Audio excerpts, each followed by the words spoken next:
where my heart is. And I'ma go hard regardless. Yeah, I'ma go hard regardless. Yeah. Running my check, I rent on my bag, I did what I did. Yeah. Running my check, I rent on my bag, I did what I did. Yeah. And how good they judge me, oh. But they don't know. Setting Dylan Gabriel up. Look at what I The biggest started. L on Look how far I came, dog. I ain't had no guidance. I just did my thing, dog. I just where my heart is. And I'ma go hard regardless. Yeah, I'ma go hard regardless. Yeah. Renting my check, I rent on my bag, I did what I did. Yeah. Renting my check, I rent on my bag, I did what I did. Yeah. And how good they judge me, oh. But they don't know.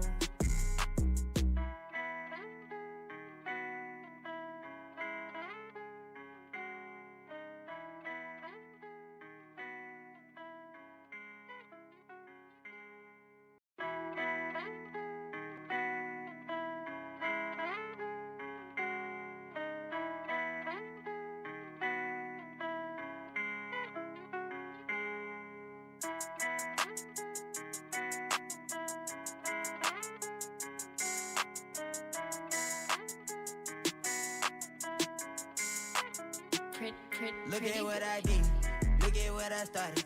Look how far I came, dog. I ain't had no guidance. I just did my thing, dog. I just where my heart is. And I'ma go hard regardless. Yeah, I'ma go hard regardless. Yeah. Renting my check, I rent on my bag, I did what I did. Yeah. Renting my check, I rent on my bag, I did what I did. Yeah. And how good they judge me, oh. But they don't know. Setting Dylan Gabriel up. Look at what I The biggest started. L on Look how far I came, dog. I ain't had no guidance. I just did my thing, dog. I just where my heart is. And I'ma go hard regardless. Yeah, I'ma go hard regardless. Yeah. Renting my check, I rent on my bag, I did what I did. Yeah. Renting my check, I rent on my bag, I did what I did. Yeah. And how good they judge me, oh. But they don't know.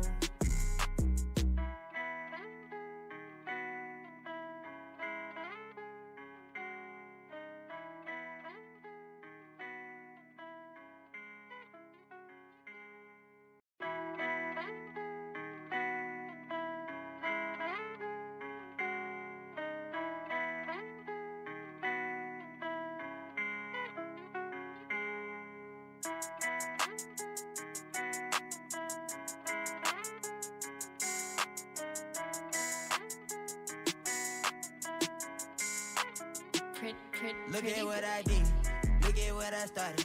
Look how far I came, dog. I ain't had no guidance. I just did my thing, dog. I just where my heart is. And I'ma go hard regardless. Yeah, I'ma go hard regardless. Yeah. Renting my check, I rent on my bag, I did what I did. Yeah. Renting my check, I rent on my bag, I did what I did. Yeah. And how good they judge me, oh. But they don't know. Setting Dylan Gabriel up.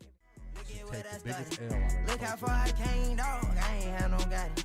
I just did my thing, dog. I just where my heart is. And I'ma go hard regardless. Yeah, I'ma go hard regardless. Yeah. Renting my check, I rent on my bag, I did what I did. Yeah.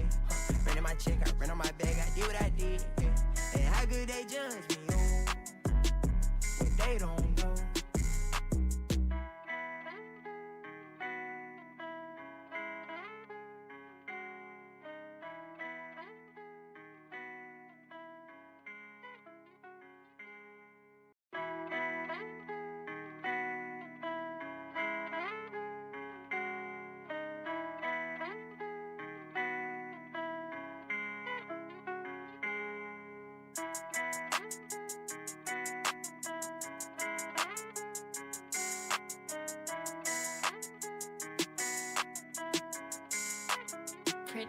Look at what I did, look at what I started. Look how far I came, dog. I ain't had no guidance. I just did my thing, dog. I just where my heart is. And I'ma go hard regardless. Yeah, I'ma go hard regardless. Yeah. Renting my check, I rent on my bag, I did what I did. Yeah. Renting my check, I rent on my bag, I did what I did. Yeah. And how good they judge me, oh. But they don't know. Setting Dylan Gabriel up. Look at what I The biggest started. L on Look how far I came, dog. I ain't had no guidance. I just did my thing, dog. I just where my heart is. And I'ma go hard regardless. Yeah, I'ma go hard regardless. Yeah. Renting my check, I rent on my bag, I did what I did. Yeah. Renting my check, I rent on my bag, I did what I did. Yeah. And how good they judge me, oh. But they don't know.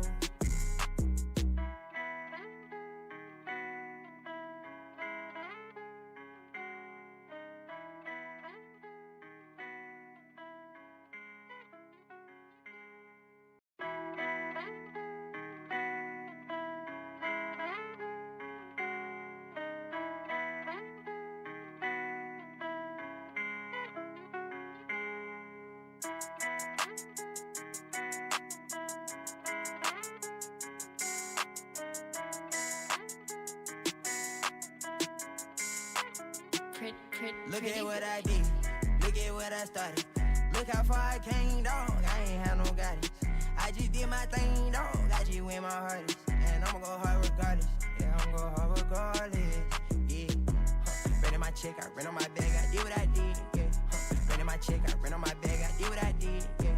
And how good they judge me, oh. But they They're don't know. setting Dylan Gabriel up to take the biggest L out of Look how far I came, dog. I ain't had no guidance. I just did my thing, dog. I just went my hardest. And I'ma go hard regardless. Yeah, I'ma go hard regardless. Yeah. Ran in my check, I ran on my bag, I did what I did. Yeah. Ran in my check, I ran on my bag, I did what I did. Yeah. And how good they judge me, oh. But they don't know.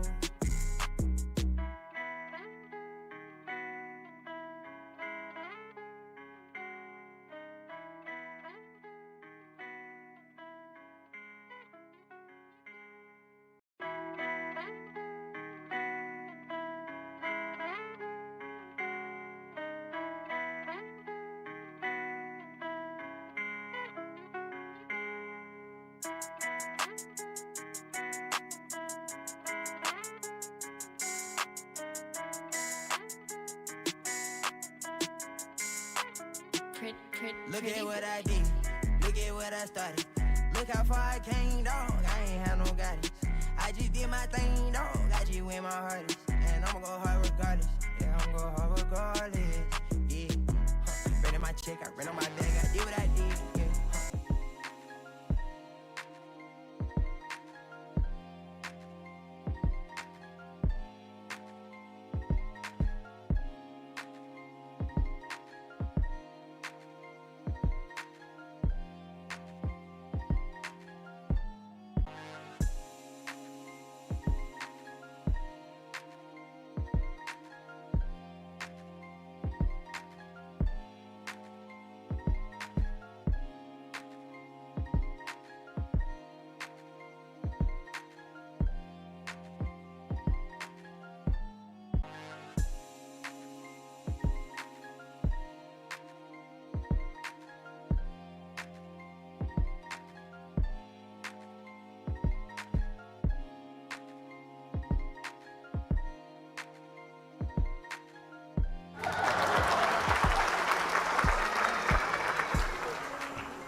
Good morning. What's going on, everybody? What's going on? Let me get on the screen here. Let me get on the screen. I got that down in my ear. Let's get on the screen.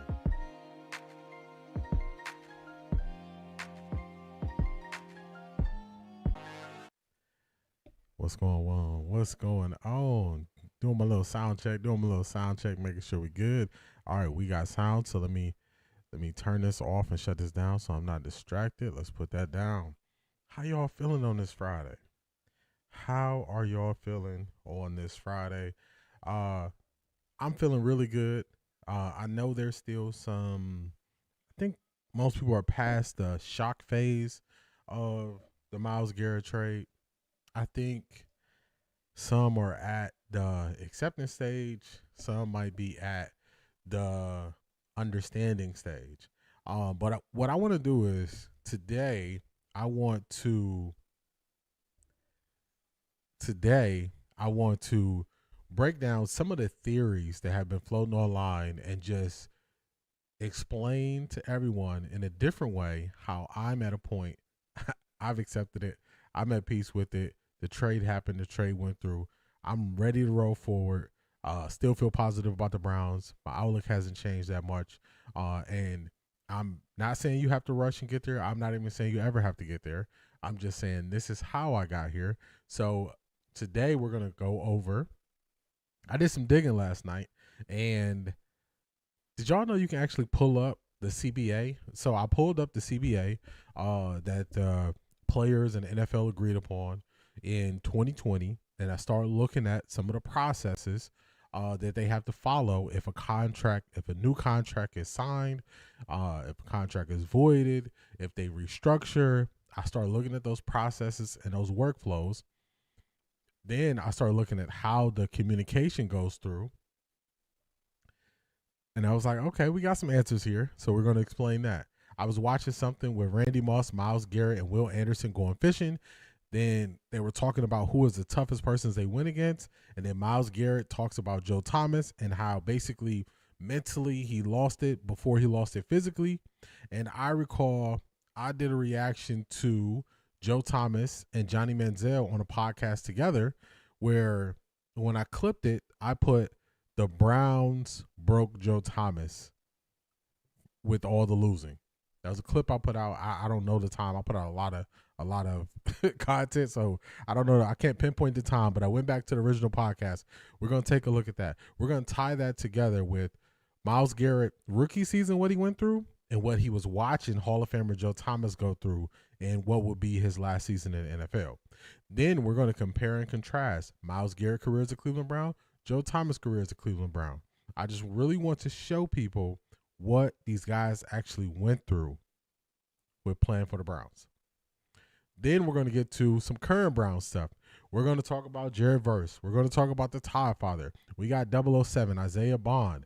We're going to look at, who else we got on the docket? We got Quinshon Judkins, mic'd up. We're going to look at that. And then we're going to move forward. So we're going to look at some of this stuff that's been going on, give you some answers to it. Then we're going to get to what's happening right now. Because I'm excited for Jared Verse. I'm not going to compare him to Myles Garrett. I'm going to compare Jared Verse to Jared Verse, and that's how I'm going to grade him. You're free to view him however you want to, but that's not going to be me. So we got a great stream lined up for y'all today. Hopefully y'all enjoyed this thing. Let's do like only we can. We're going to greet everybody as they come in. Hit that like button on the way in, y'all. Hit that like button on the way in.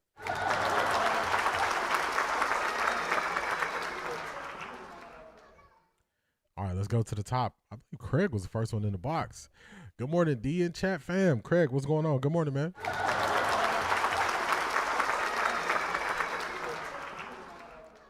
Top of the morning, everyone. Happy Feel Good Friday. What's going on, Black Pearl? Black Pearl, I'm still working on kind of what your intro is going to be. I'm still working on it. I know you like Martin, but I'm trying to narrow it down because Martin has so many good moments. So I was watching Martin and I was trying to pick the perfect one. And I'm like, dang, you could do the Martin What's Up. You could do Then My Mama Biscuits. You could do That Ain't No Puppy, Gina. It's so many clips I could put from Martin. So I'm working through it. I forget about you. Shout out to you, Black Pearl. Hey chat, hey D, TGIF. What's going on, Felix? What's going on? Hey there, everybody. Good morning, Miss Pamela.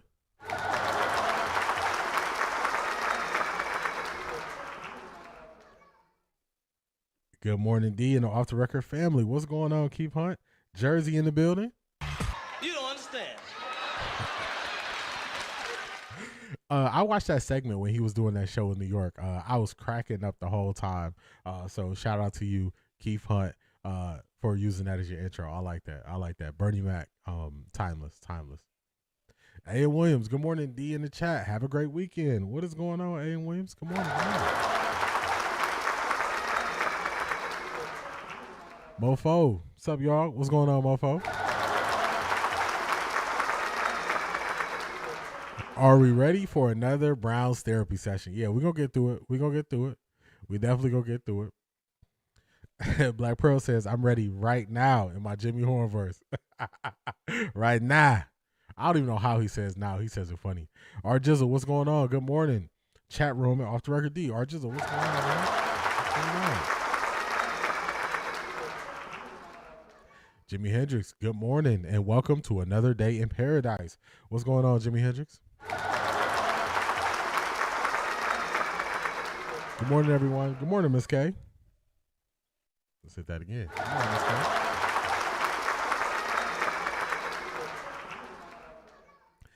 Donna, what's going on? Good morning. Good morning.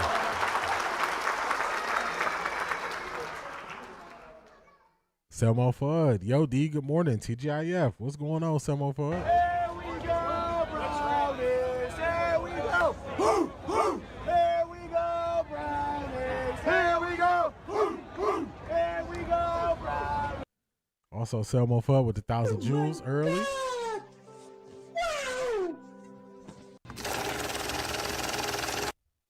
Shout out to Timo Foot. I appreciate you for the GOAT trophy, the 1,000 Jews. I appreciate you. Shout out to you. D, I trust whatever you pick will be good. Yeah, I'm thinking about it. I'm like, it's so many good moments in Martin, but I got you. I'm gonna have you all the way together by Monday. By Monday, I got you. I got you all the way straight. I got you all the way straight. Also, I was able to find a clip that I was telling y'all about how Jim Schwartz went through his interview. So I have that right after motivation. Let's get this thing rocking and rolling. Dang, one of my phones is going off.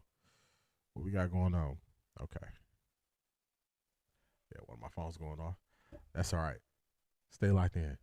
All right, let's get to this. Is how we gonna do it. We're gonna go motivation. Got to bring back some Myles Monroe. Normally I wake up and I listen to a lot of different motivational things, and then I might pick one that morning. But in this instance, last night, as I was going through the CBA, something just sparked in my mind. So then I had to go back to a particular thing that Dr. Myles Monroe said. I was giving Myles Monroe a break because I was kind of playing him a lot for motivation. But something he said, I just had to go back to it because it was that good. So here we are. We are back to it. Let's go. Let's see. Let's do this. And let's get Dr. Myles Monroe. We're going to go motivation from Dr. Myles Monroe. Then after motivation, we're going to go what Jim Schwartz did in his interview with the Browns. So I think y'all going to like it. All right, let's get this down. Here we go. There we go. Lesson number 6, laws and principles bring peace. We get Crown Woman Collective before we start this. Good morning, D in the chat. Did you see a coach showed up for OTA for Watson, but media not reported on it? What's going on, Crown Woman Collective? Welcome in.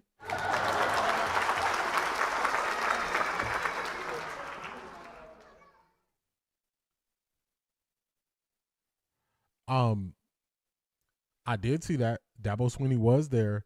I think that the people who lack understanding thinks it is a outlier that Coach Prime might be there. They forget he's a coach. They forget how small the coaching fraternity is.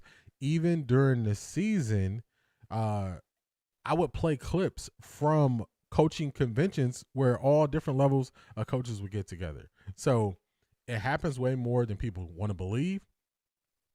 Any way people can get a Shedeur Sanders, Coach Prime story, they will run with it. That's what they're doing. So they gonna run with it. They just running with it. Beast, what's going on? I seen a post where they asked if Jared Verse was paid for the number. Jared Verse said he don't know who Dylan Gabriel is. That was AI. That was AI. One thing I like, so YouTube changed it. So if I put something up, if I put up a post or I put up a video, I used to have to self-report if it was AI. YouTube now does not wait to self-report. What they do is they just say this is AI.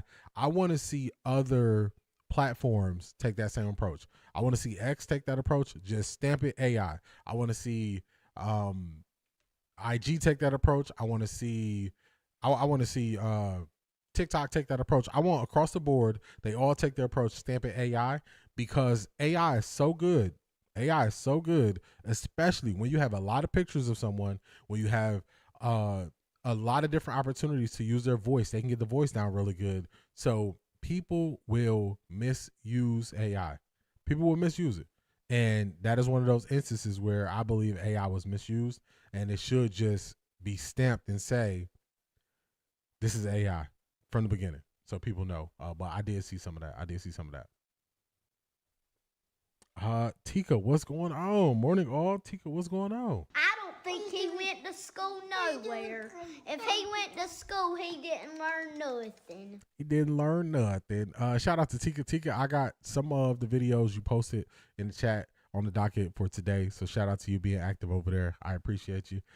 We got the 007 video that you posted with Isaiah Bond. Also, the Quinshon Judkins mic'd up. So shout out to you. We appreciate you posting those over there, being active in the group chat. Ivar, Sabase, what's going on? Ivar, did you see that the friendly against Peru is basically sold out? I was looking at it. I was looking at something on IG this morning. The Haiti versus Peru. The game, the friendly, is basically sold out. You got to pay for parking in advance. You got to have tickets in advance. Nothing is being sold early on. I mean, at the gates. I was like, man, that is crazy. That is crazy. So shout out to Haiti. Hopefully they do their thing against Peru. Hopefully they do their thing. Ça passe. I saw his college coach. I saw pics posted. Yep, Dabo Swinney was there. For real, my thoughts exactly. You can't make this stuff up. I think Watson PR machine has been working hard since OTAs. Yeah, they're trying to get him back.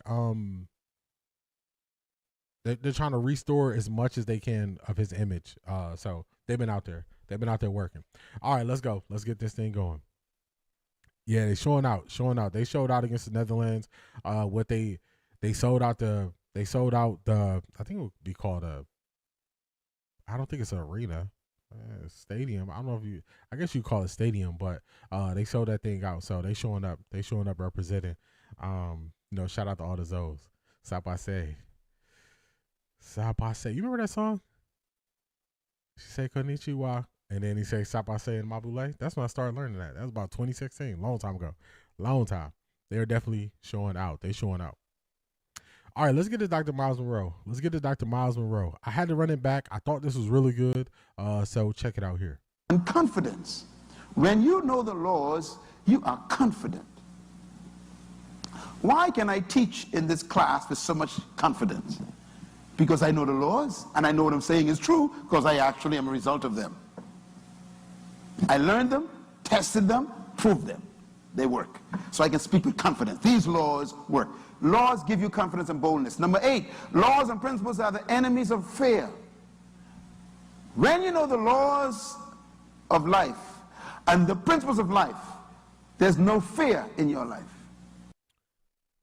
Laws and principles are the enemies of fear. Now, when he's talking about laws here, he is not talking about just don't jaywalk, don't speed. He's talking about how the world works. That's what he's talking about. When you understand how something works in the world, then you can handle it accordingly. So one thing I want to do is I want to help people understand how the process of changing a contract, how it happens in the NFL, how that news is given to different teams and then reported to the media, just so we could kind of eliminate some of the misinterpretation of how things happen, the process of information, the flow of information, and then also who had the power to make something happen. So we want to put those to bed. But let's listen on a little bit more. Because you know what to do. Fear is evidence of ignorance. What did I say? Write that down and tweet that to somebody right now. Hashtag Myles Monroe, please. What did I say? Fear is evidence of ignorance. Wow.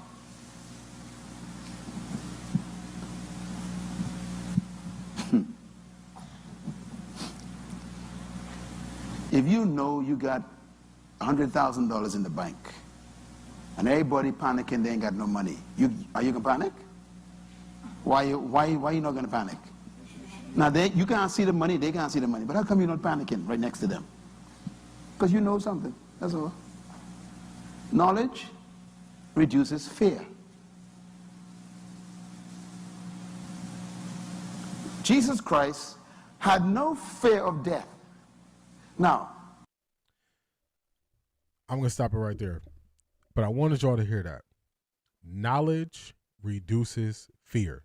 So when you understand the process of how something works, you know what could be true, what could be false when the way it's reported on, then you can move forward comfortably without feeling any type of way. So that's what I want to do. I just want to give the knowledge of how something happens, lay it out there, and then y'all will see why I've been at peace for a couple of days now. But let's keep it pushing forward. I thought this was funny. This is what I was looking for the other day. I was looking for Jim Schwartz. So why are you the right person? I was looking at Jim Schwartz and what Jim Schwartz did on his interview with the Browns, and this is what he did. This is what he did, y'all. He thought he was going to bully his way into that job interview. Why I'm the person for the job? Yes. Because you know what? I don't want to put any merit on that. I just want to show it in my work. Okay. You know, I want to show up every day and prove why I'm the person for the job. I want that to be something that you see, because I'm a doer. I'm not a talker. Okay, well, that wasn't the response that I was quite looking for, but we'll be in touch with you. That's all we have. I'll make sure. No. I sat here respectfully, I sat here for 20 minutes and I gave you perfect answers. These are all perfect answers. I showed that I was selfless. Listen, I understand that, but we'll circle back and you'll get an email if you. No. See, what's gonna happen is you're gonna give me the job. Excuse me? Oh no. Listen, we can end it here. No. I don't care nothing about you standing up. No. Look, I'm gonna call security if you don't. You ain't gonna make it out the door. Listen, are you gonna find out? So I played this a couple of months ago, and I said this how Jim Schwartz went into the job interview. That's what he did. If you listen to him the other day, he basically said, "Look, man, my defense was good. Since my defense was good, I was supposed to get that job. That was my job." Nah, that wasn't your job, Jim. That wasn't your job, man. That was not your job. As we see now. So this is what I was looking for the other day. Thought that was funny. Just to put the Jim Schwartz thing to bed. No point in talking about the Jim Schwartz stuff no more. But this is what I was looking for. I told y'all I remember it for y'all. That was Jim Schwartz looking at the job.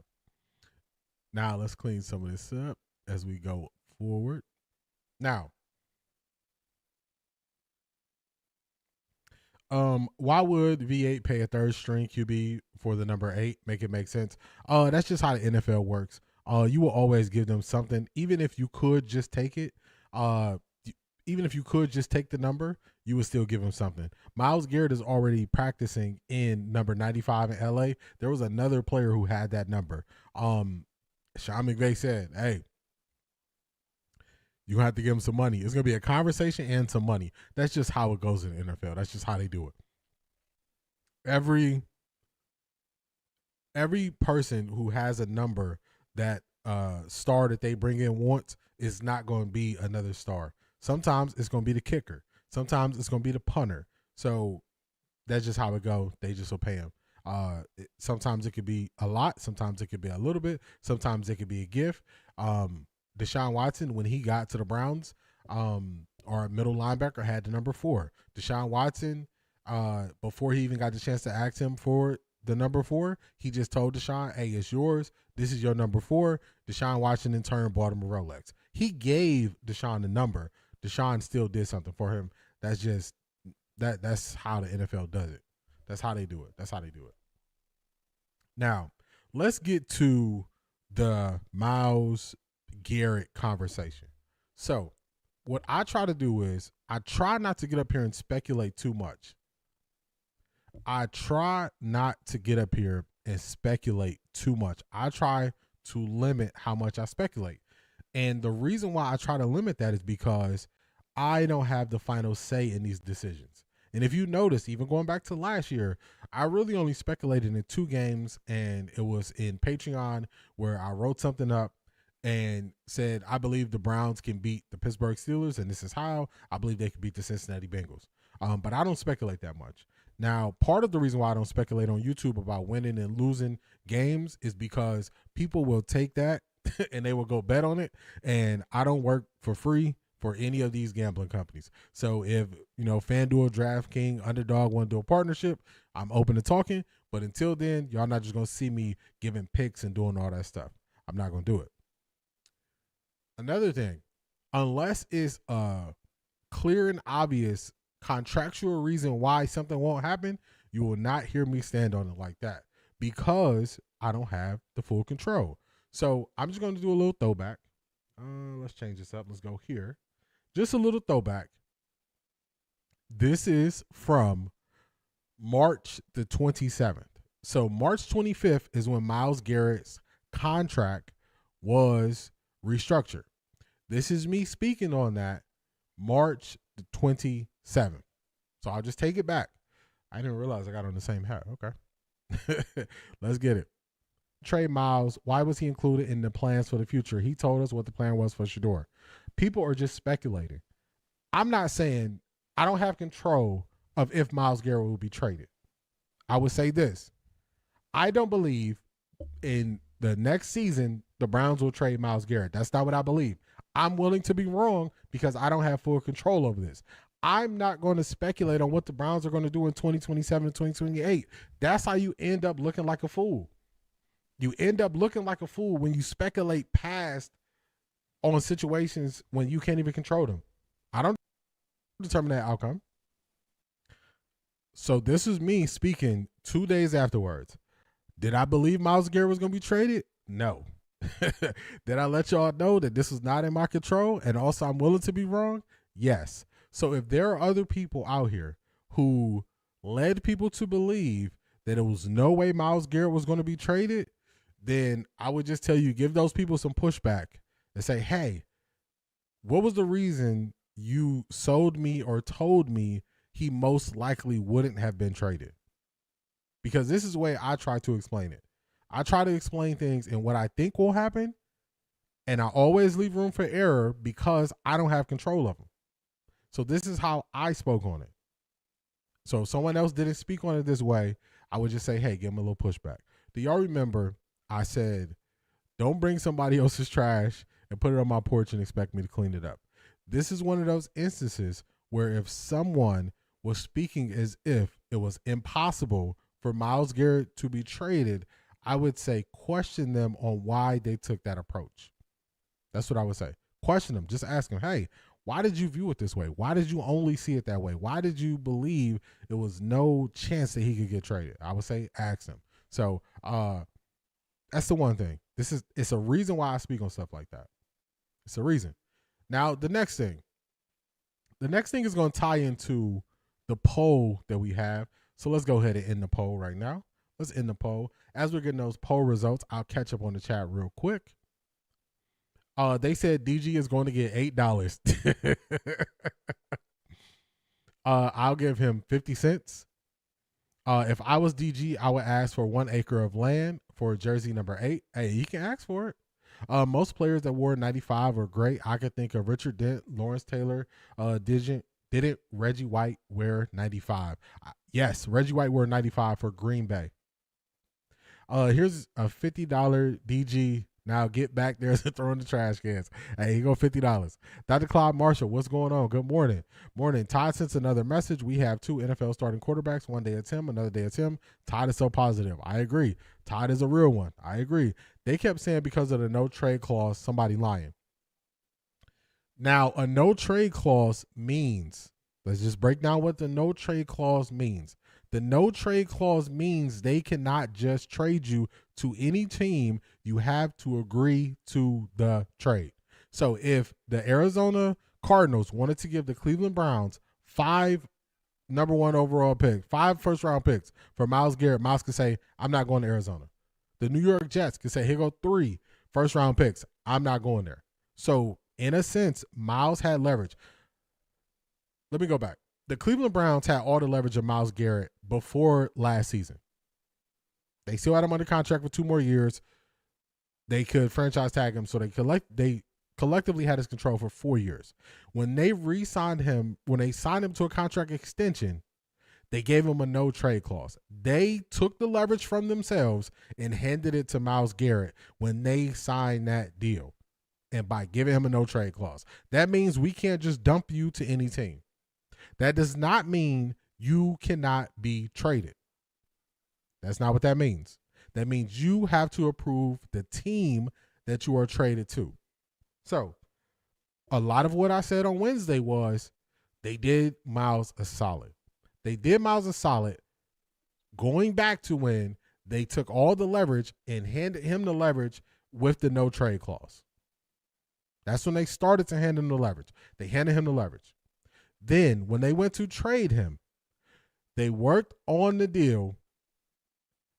They worked on the deal with a team that they knew Myles wouldn't say no to. That's what they did. They worked on it. They worked on the deal, said, hey, he's not going to say no to them. So this is just for clarity, because what happens is if people don't fully understand They will speak on it, and then they will continuously repeat things that are not true, and then people will view it in that way, and then other people will just repeat things that are not true. One thing that a lot of people say is they say Myles took the money and stayed. He was not a free agent.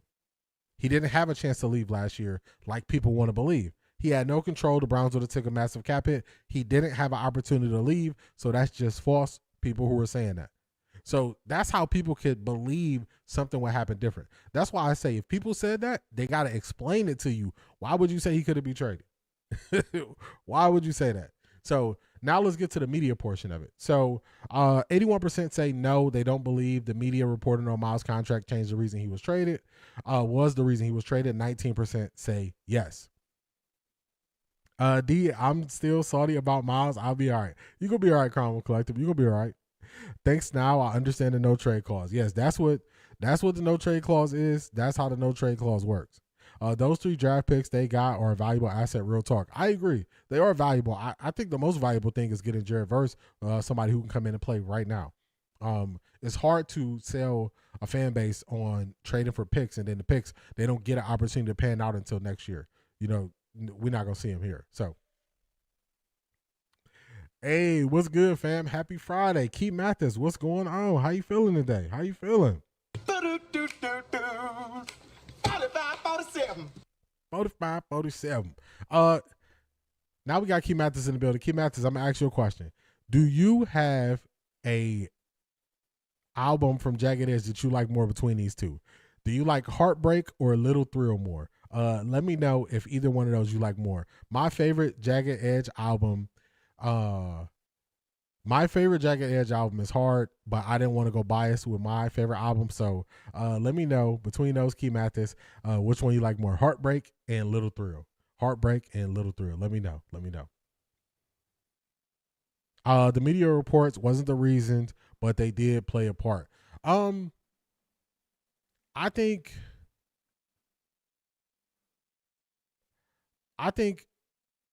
Heartbreak. All right, bet. That's what it is. That's what we'll be reviewing over the weekend. Jagged Edge Heartbreak album. That's what we'll be reviewing. I think with the media, I think that the media influences the fans and the people who follow and watch. I think it had very little to do with the trade actually happening. And I'm not just going to tell y'all that because I want you to believe that. I was reading the CBA last night. Page 9 of the CBA that the NFL Players Association agreed to with the NFL in March of 2020, on page 9 of it, it states the process that if a contract is changed, what needs to happen. So if you sign a new player to a contract, if you restructure a contract, if you change a contract, you have to submit that to the league office. I even have something here for y'all on the screen. Now, this is when the new league year starts. Any changes that are made to contracts or personnel during this time, this is the chain of command. Chain of command is right here. Clubs, well, actually, let me tell you this first. When you make a change to a contract, you have to submit that to the NFL. You submit that to the NFL will review it. The NFL will review it. Once they review it, they will send it out to all of the teams. As stated here, clubs will receive a personnel notice that will include all transactions submitted to the league office. And this is during that early time of the offseason, but this is how they handle any changes to contracts. Any changes, this is how they do it. This is how they handle it. Let me make sure y'all can read it. Yes, you can read it. Right after March 12th, you'll see the explanation there. So this is to kind of explain the real process so people don't believe that the media has more power in influencing clubs than they believe they do. So since people consume the media, they believe they have more power. That's not the case. Les Snead said it during his initial press conference. Hey, we took it as a signal when they adjusted his contract. They did not go watch TV to see if he adjusted the contract. They received that information from the NFL. Some people will call it the transaction wire. They received that information on the transaction wire. They immediately started following back up with the Browns about Myles Garrett. So I believe it probably played 0% in them doing this trade. 0%. Just want to bring y'all to the side of my understanding, or show y'all the side of my understanding, not influence or say you have to change your mind. Where we leave off at? Blind Time Beauty, what's going on? Happy Friday. Good morning, all. Shout out to CO7111. Driving, so D, my destination ends at 1:30 Eastern, so that's your time, your end time. I don't know. We might go to that time. We gonna see how I go. Let's see. I don't know. I don't know about 1:30. I had to look at the time and say, I don't know about that. Non-committal is what I'll say. Non-committal. But be safe out there on the road, CO7111. I think the Browns are building a young upcoming team. Barry said they wanted to keep Myles, but he always said they will listen to trade talk for any player. I agree with that. So in translation, Myles made out like a bandit. He still keeps the bank he got from Cleveland. He gets traded to a Super Bowl contender. That's all right there. Yeah, Myles does make out pretty good in this situation. And I think also this sends a message to other players that the Browns are a player-friendly team. They are changing the narrative of how they're viewed on the outside. So I think that's what they're doing. Maurice, what's going on? Cromwell Collective. Thank you, D, for the professionalism and expertise. I just want to break it down for y'all because I know sometimes people will speak on these things and they kind of don't realize the influence of them being up here and speaking on subjects. So they'll speak on it and they'll influence people to look at it a certain way. And sometimes the way they'll be leading you to view it will have nothing to do with how it really goes. Nothing to do with how it really goes. I must be old because I had to Google Jagged Edge. Oh, yes. J.E. Jagged Edge. Oh, yeah. Check them out. Check them out this weekend. That's the album we're going to be listening to. Good morning, fam. TGIF. What's going on, Maya? Welcome in.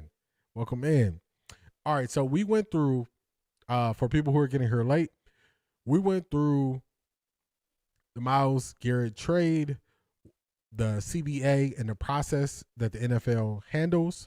So just to bring y'all up to speed, so you know that some people have reported that the media had a large part to do with this. I think that's closer to 0% based on how the NFL does things. So let's keep it pushing. So I was watching this. I like to always find y'all something that I haven't really seen anybody else highlight. And this is one of those things. This is Chasing 10 with Randy Moss, where he goes out and goes fishing with current NFL players, former NFL players, people tied to the NFL. Jermaine Lang, good morning, D. What's going on, man? What's going on, Jermaine Lang? Hopefully you were doing good in Texas. Yeah, you in Texas. Hopefully you're doing good in Texas. But this was Randy Moss, Myles Garrett, Will Anderson, and this is going to lead us right into where we're going next. Let's play it. Oh! Will just dropped a, okay. Boy, I can't believe that. Score. I can't believe that one right there, man. I need to score a touchdown. Let me get me one. Moss can't go deep no more. He lost a step. Come on, bro. He lost a step. As we watching this, y'all, I got a confession. I need to learn how to swim. I don't know how to swim. I am watching them standing on the edge of this boat while they fishing, and I'm just thinking, man, I would need life jackets, a guardrail, something. I would not be at the edge of this boat in no flip-flops. I would not. But let me stay focused and lock in. I appreciate that, Jermaine Lang. Appreciate that. Let me stay focused and lock in. Let's go back to watching the video. Man, saying Moss lost a step. Oh, man, I got to get on here. Who was someone who gave you problems? Hold up. I gotta get this right. He's like, Said, hold on, I gotta get this right. I can't be doing two things at once. Where's our plug today, Zed? I don't know if it's today that he's on the road, but he was doing a road trip. He was doing a road trip. So I don't know if he got on the road yesterday, if he got on the road today, but he was doing a road trip. So I believe he's on the road. If I'm not mistaken, he said St. Louis, then Minnesota. I think those are the places he said he was going. So I know somewhere around this time he's out on the road. He's out on the road. So he might be listening. But if he is, shout out to you, Zedric. Stay safe out there. Stay safe out there. Stay safe on the road and enjoy your trip with your fam. D, you know how to swim. You just don't know it. You know what? We here now. So slight detour on the stream, y'all. Slight detour. So growing up, I think I was probably, man, how old was I? Probably between the ages of like, probably between the ages of like 12. Probably between the ages of like 12 and 15. We in the summers we used to go to my cousin's house, and then we used to go. They used to send us. We used to go to the YMCA and take swimming lessons, y'all. I used to do some of the stuff that they used to have us do, like swimming. Then when it got too scary, your boy, hey, I ain't even gonna lie to you. I was like, my stomach hurt. I'm sick. They used to be in there swimming. Your boy just was looking like, I'm not doing that. So it's some basics. It's some certain things I could do. You know what I'm saying? But like just jump in some water and then just start swimming. Nah. Nah, I don't got confidence in myself doing that. No way. Yes, you need to learn how to swim, young man. Yeah, I definitely need to learn how to swim. The way I'm working, that's the only thing, but it's definitely something I want to learn because I don't want things to limit me. I don't want something fear-based to limit me, and I know that's all it would be. So it's definitely something I need to learn. Mofo said, I'm only looking out for alligators. Yeah, definitely. I ain't playing no games with no alligators. Unfortunately, I don't know how to swim either. I avoid bodies of waters at all costs. See, I'm different. I really like being by the water. I really like being by the water. I like being by the ocean. I like the sounds of water. So it's something that I'm like, I just need to learn.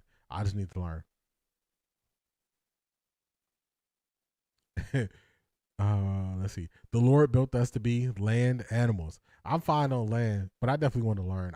Because I don't want anything like stopping me fear wise. D, I just watched that fishing show this morning. Was going to suggest it to you. Hey, keep on. Great minds think alike. Yeah, I do remember him saying that. This show has elevated my football knowledge to the point where when I'm talking to my bandmates, they say, how you know all this? Because I'm a genius. Y'all didn't know? Talk to him. Jimmy Hendrix, tell him, I'm a genius. Me either. That's too much water. That girl, Kelsey Rose, you see her run from California to Hawaii? Man. Man, ain't no way. I'm not there yet. I am not there yet. I'm not there yet.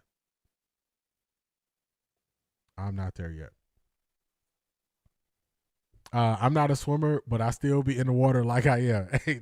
trying to figure it out.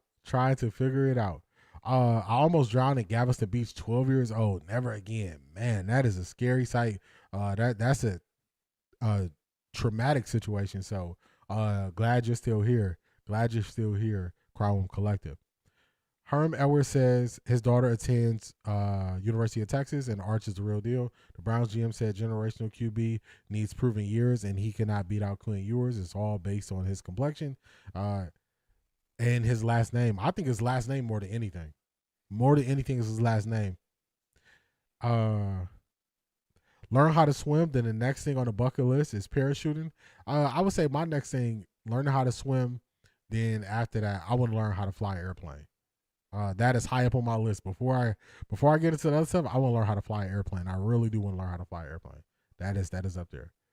I like being by the water, sitting in my chair. Ain't nothing wrong with that. Nothing wrong with that. Vlog your learning experience. Yes, that's something I definitely want to add. I definitely want to add more vlog style videos to the channel as well. So that's definitely something I want to do. I love going to the beach, but I don't get into the water. I get into a little bit of water, but like when I lived in South Florida, I didn't get into it as much because I don't know, it's like the algae or something would just wash up onto the shore. I'm like, I'm not walking through all that. So, but as a kid, yeah, I'll be running all in the water.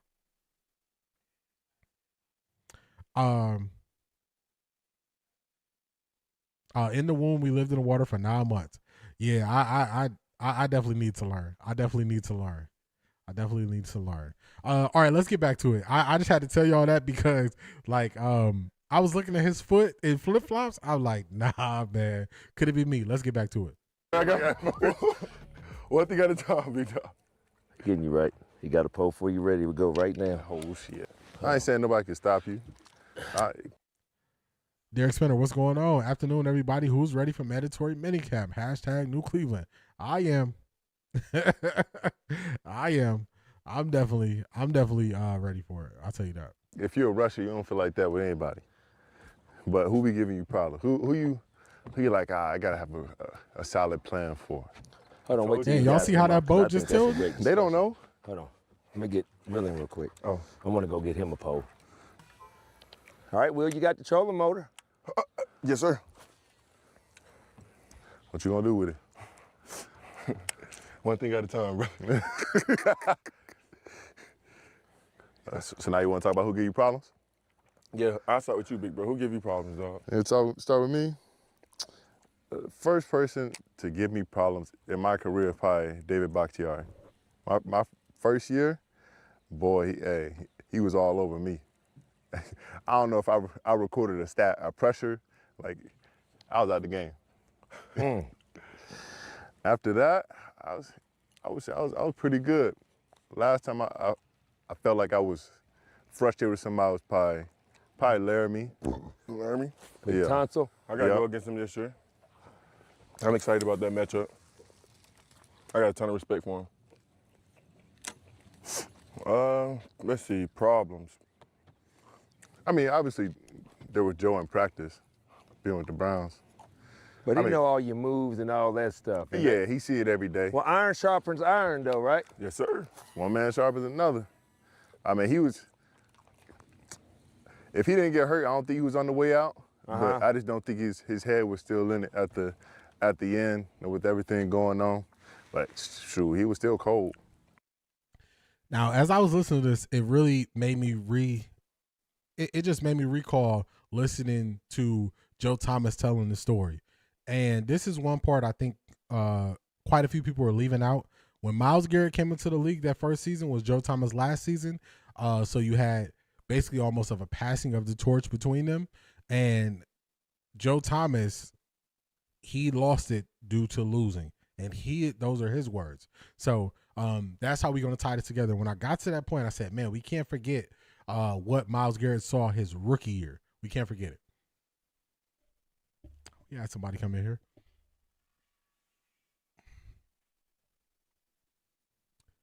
Herm Edwards was gassing Dylan last year. He can miss me with his QB opinions. Yeah, I'm cool. I'm cool on that. Don't want to learn how to fly planes, but we'll stick to my drone flying. Drone flying is fun. I had a drone. I gave it to my younger cousin. I remember this child almost went into the ocean at Venice Beach. We all got pissed because his mother got on him, but we was mad at her and her friends. Yeah, how you not paying attention to a kid and letting him run into the ocean? That's crazy. That's crazy. Marvin Woodbury, good morning, family from Dallas today. Shout out to you. Shout out to you. What's going on, Marvin Woodbury? Myles looks and sounds comfortable, at peace, kinda. I agree. I don't know when they shot this, but definitely. I'm traveling today, mountains and waterfalls in Brazil. Shout out to you too, man. And hey, hopefully that invitation is still open. I ain't there yet, but when the time comes, Brazil is a place I definitely want to visit. Myles' trade was a necessary reset for his mindset. I'm happy for him. I agree with that. Now, I want to show you all the video of Joe Thomas speaking on this because I played this a while ago, and when I played it initially, I don't think it really had that much of an impact, but you'll hear Myles just recalled Joe Thomas and what he went through at the end. His head wasn't in it. let's go back to Joe Thomas and let him speak on it. Do get to Cleveland, you go 10-6, and then over your next 10 seasons, you lose 11 or more games 9 times. So 11 seasons, and you lose 10, or I think it said 9 or 10 more games 9 times. That is a lot of losing, y'all. That's a lot of losing. I wouldn't be able to take that much losing. So let's let Joe Thomas talk about it. And I know, because I know how you were, whether we were 7-4, and how you were the next year when we were 2-11. You were never a person that got comfortable or okay with losing. It never became okay with you. It never sat right with you. Were you used to it because of how things had played out? Sure. Did you always take it in way and in a stride that was like, okay, we go back in on Monday, we evaluate what we did wrong, what we can do better, and try to have a better week of practice and turn things around? But talk to me just about a little bit how your perspective on life and the game of football, changed from your first year to your last year. I've always been a guy who's really good at just focusing on the day-to-day and embracing the process. And so for me, when I got to the NFL, I had Romeo Crennel as my head coach. He's a guy that comes from Belichick and Parcells, and the whole do your job, focus on what you have to do every day.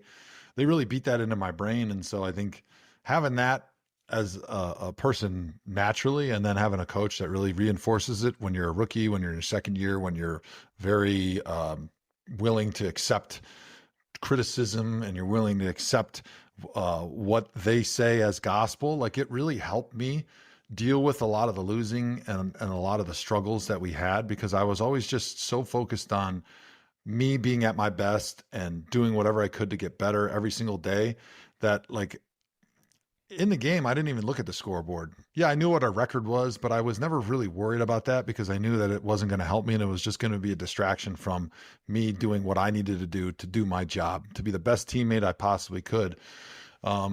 Listen to that. He couldn't look at the scoreboard during the game because it would distract him from him doing his job. Do y'all know how crazy that is? Like, that much losing that you can't even look at the score. That's a lot of losing. That's a lot. And so I think it was still hard, especially towards the end of my career, to deal with some of the losing and just to know that you're on a team that's not very good, right? And that you don't really have a lot of chance of success. And it kind of broke me down towards the end of my career, like Do y'all believe Myles Garrett probably could have been getting to this point with all the losing? And I'm going to pull up their records. I'm going to pull up their stats. We're going to talk about it. I'm going to show y'all. But y'all believe he could have been getting to this point where he's like, this losing is just wearing on me. It's wearing on me. I believe he could be getting to that point and saying, look, I can't do this no more. Mentally just dealing with that over and over again. But I think it definitely helped that And we're going to play this a little bit longer because I want y'all to hear how bad it got for him. All the losing. Because that's the part that people are not thinking about. They're only thinking about the future of where the Browns are going. But if you're in the moment and you're part of this team and you've been here a long time, you definitely feel the losing because you actually went through it. I never really took a long view of what was happening, and I was always just focused on, all right, how do I get through the day and be the best version of myself today? Talk to me about the game against New England, your last one in 2016. You said it really changed, your outlook on your own mental health, and what your thoughts were on that. Yeah, so that was kind of the breaking moment for me. I was always an optimistic person, and I was always somebody that was building. What's going on, Q? What's up? Q, let them know. Am I crazy when I talk about the process of how it goes when contracts are changed and all those things? I don't think I'm crazy. I took it right from the CBA, right from the NFL website. Let them know. Building things up in my head, convincing myself we were going to be Super Bowl champs. Didn't matter who was our quarterback. Didn't matter who was our coach. Like, this is the path that we're going to take, and we're going to shock the world and win it all. And I think that's what you have to be as a competitor to get the most out of yourself, to make it feel like everything that you do is really important, because they're going to count on me at some point to win the game, and I need to be ready for that moment. But there's only so long you can fool yourself. And so going into the New England game in 2016, I hated the Patriots. I hated Belichick. I hated Brady. I want to beat the shit out of him. And I was sure that we had the world's greatest game plan and we were going to beat the piss out of them and we were going to shock the world. And I was so excited for that game because I hated them so much. And we went out there and I think they beat us like 28-0 or something. I mean, they really whipped our ass. We had no chance. Like what we expected them to do on defense, they did something totally different, which is classic Belichick, classic New England. They ended up running like a 6-1 or a 7-1 front when we would get into 22 personnel, which basically took away all of our double teams in the run game. And we couldn't piss a drop in the run game. And of course we couldn't throw against them. Like they really fucked us up with their game plan because we were not ready for it. And we couldn't do anything against it. And so after that game, by the way, which is part of the story, not just me self-sucking, is like I played a perfect game. Like it's hard to play a perfect game as a lineman, but I made no mistakes in that game. And I got into the car after the game with my wife, Annie, and I had ice bags on both elbows and on my knees. And I'm going to pause it right here just to highlight something else. He said, it's hard to play a perfect game as a lineman. He said, but I played a perfect game. Do y'all believe at the end of last season, Myles Garrett is thinking, I wasn't perfect, but this is probably as close to perfect as I've been able to play? Just from Myles Garrett's standpoint.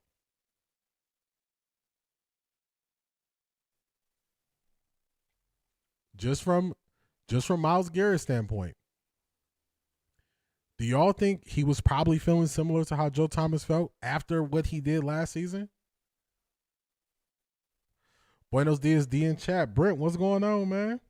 Can I pet that dog? No, he's Can I sleeping. pet that dog? Can I pet that dog? No, I worked in football operations for the Jaguars at the college. Contracts are revised all the time to help the organization. You are absolutely spot on. I appreciate it. I just wanted to break it down and give people exactly what it is without sugarcoating or fluff and let them know this is how the process works. Now let's listen to what he's going to say here. This is what happened to him, all that losing. like I usually do, but I'm like the Michelin man trying to walk out to the car. I'm sitting in the passenger seat because I can't drive. I got so much ice on my body. And I look out the window and it just like the emotion that you put into a game, a lot of times it hits you as you're coming down after a game. You know, you've so much adrenaline, you're dumped and everything hits you. And like, it was at that moment that I realized that I was just fooling myself for a while. And I knew we sucked and we had no chance and we were not good.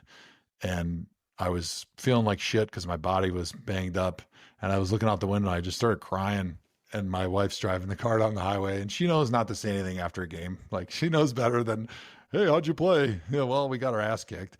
So she doesn't say anything, but she feels like at some point, maybe 10 minutes into the drive, she has to say something. So she looks over to me and she's like, are you okay? Like, what's going on, Shanithia? How you feeling? Come to Off the Record D, where we going to read your super chats. Your voice is going to be heard. What's going on, Shanithia? Welcome in. What's going on? He broke the NFL record at best of his art. I agree. Jarvis said it best. Losing is contagious. Browns have a culture of losing, and every good player comes through is broken by it. The Browns media also contribute to this losing culture. I agree. They do not do anything to build it up. They don't make it better. So let's finish up this, and then we're going to look at the stats. like, did you give up a sack? Did you play a bad game? And like, then the waterworks come and I'm just like, Annie, I could not have played better. And we got our asses fucking whipped. And it was that loss of feeling of control that hit me all at once that made me feel the way I was feeling, like depressed in that moment. And I really struggled that day. And then the next day I went in early and I met with the trainers and I knew the Browns always had like a psychologist available. I said, I think I need to talk to them. I'm going through some stuff and I just can't get over it. And so thankfully they gave me the opportunity to speak with our psychologist. We had a few sessions that week, the next week, just talking, right? And it's amazing how much better I felt after just being able to talk through it. And I was able to sort of put the pieces in my brain back together, get back on track, get back to my process, my daily process of what I do and focusing on being in the present, being in the moment and not worried about the team. And I was able to kind of block out the fact that we weren't very good. Actually, we went 1-15 that year. And it really helped me, and it just kind of helped me understand that, everybody has these times in life that they go through this feeling where they have lost control, especially somebody in the NFL who's so focused on just controlling every little detail, every little nuance of what you do during practice, during the week, on game day, like making sure everything is exactly perfect. And, being able to kind of deal with losing that control and then finding somebody that you trust, that you can talk to, that can help get through that moment and help put your life back on track, get yourself focused on what you need to do again, and basically just say, hey, it's going to be okay. And then from that, this is the human side that I always bring up. I always try to remind people that these are human beings. They go through situations the exact same way that we do. And sometimes we look at this as entertainment. We want what's best for our team. We want our team to be better. But we forget that these are human beings that live day to day. And I don't remember the time I broke this down previously, but I remember something to the effect, the title of the clip that I put up was losing with the Cleveland Browns broke Joe Thomas. And he even explained how it did. Like, he was like, it was nothing I could do better and we couldn't win.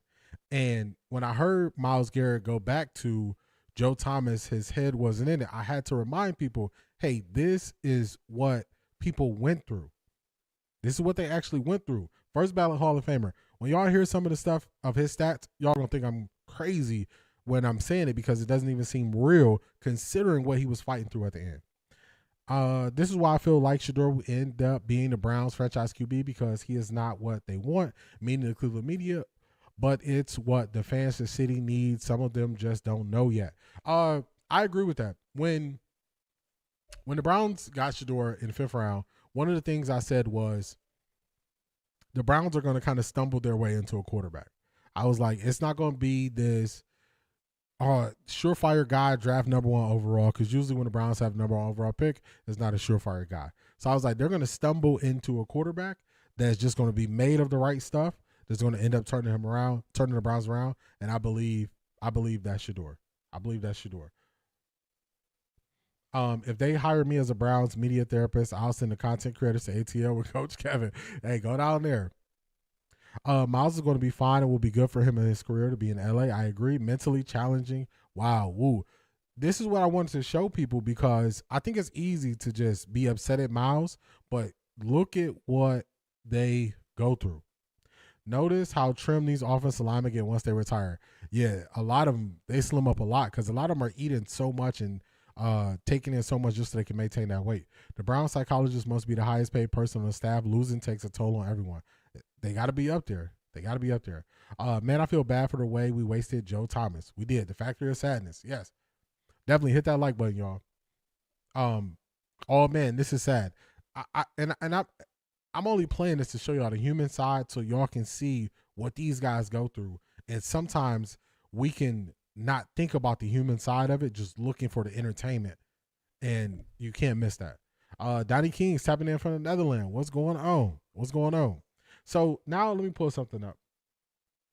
I'll put this graphic together. I'm going to go off screen and I'm just going to read some of the things to you. So this was Joe Thomas at the end of his career. Y'all got to hear how he said this impacted him.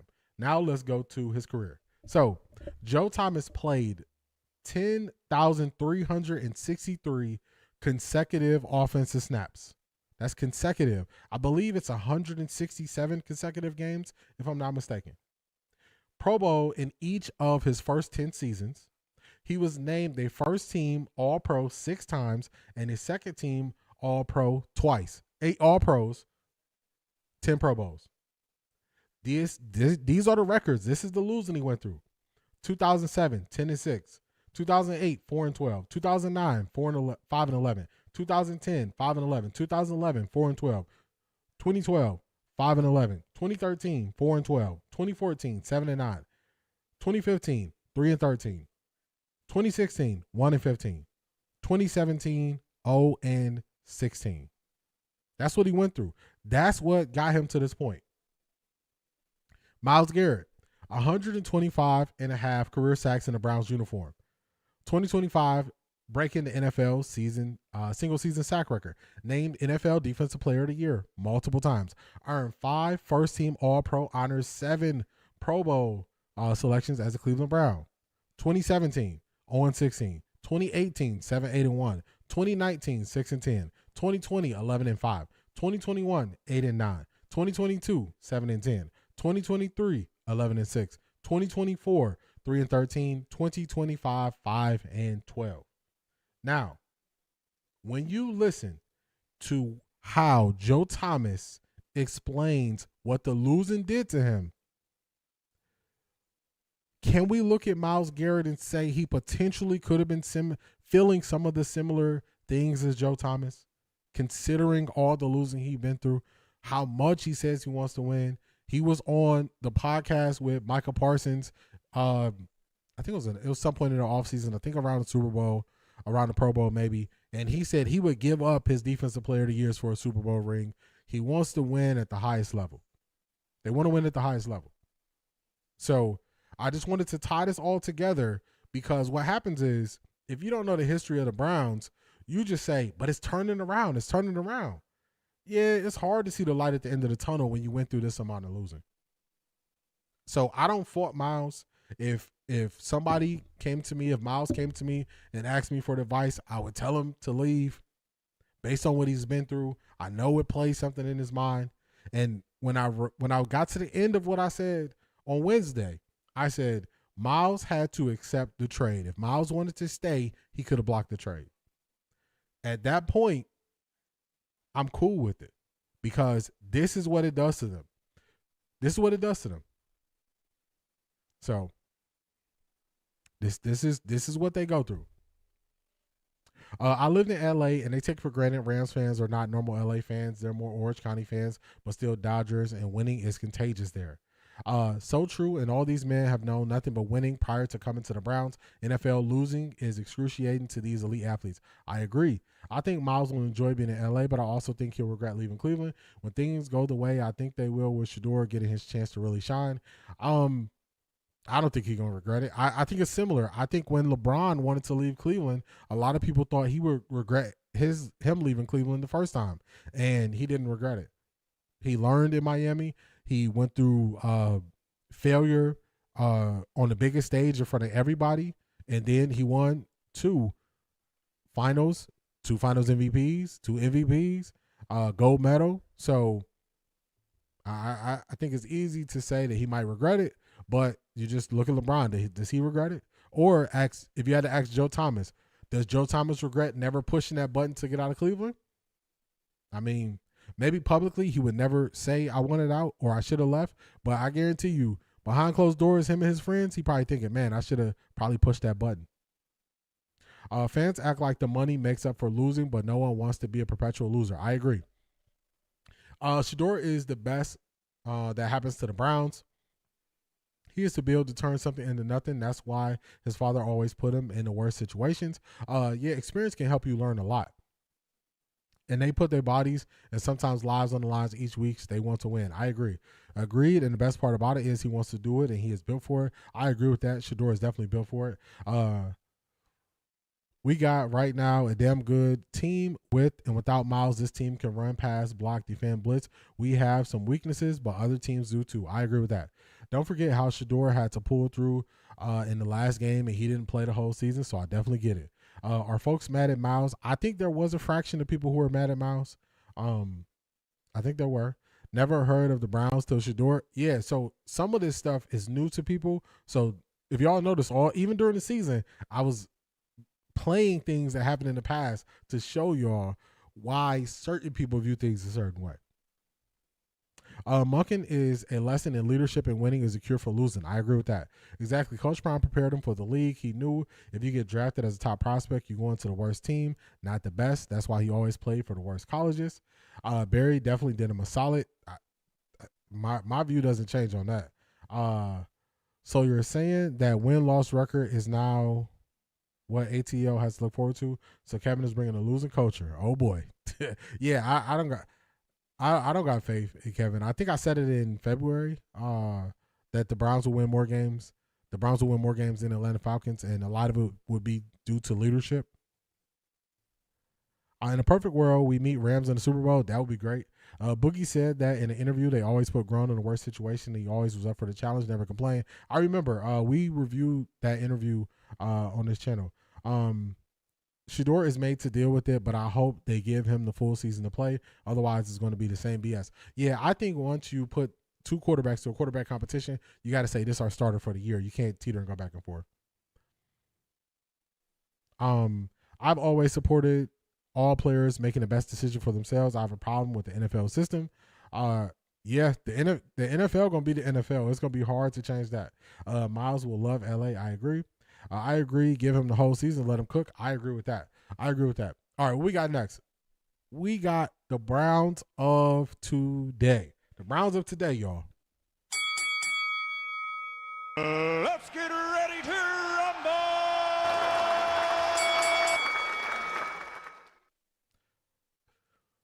Now we're going to put to bed the Myles Garrett stuff and bring y'all into what is happening right now, what's the energy, how the team is feeling, and what is currently going on. So we got Quinshon mic'd up. We got 007 Isaiah Bond with his exclusive interview. We got the Todd father, Todd Monken, with his press conference. And then we're going to get to Jared first and his press conference. All things current Browns for the rest of the stream. I just wanted to thoroughly go through how I view the situation with Myles and how I got here. Just want to explain it to y'all. And then also some of the things people have said previously. I just wanted to explain y'all how the processes truly work. His system is old and outdated. Talking about Kevin Stefanski? Yeah, it definitely is. Definitely is. Myles' girlfriend's from LA, so it would be no problem enjoying it out there. His father is also from LA. His father's from LA as well. I'm not mad at Verse saying what he said either, but he has talent around him in Cleveland more than he thought. Hashtag New Cleveland. I like everything that Verse said. I like everything that he said. Everything. All right, let's get to it. Quinshon. Remember, I told y'all that Quinshon is one of those people that's more of a leader based on his energy, his effort, and what he brings to the table. You'll get to see that here. No! What up? What's up?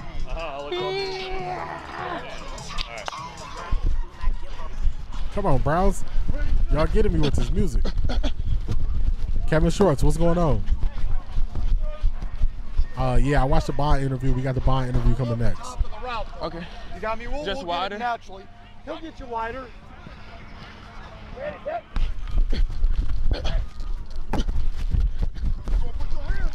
Very nice. Good job.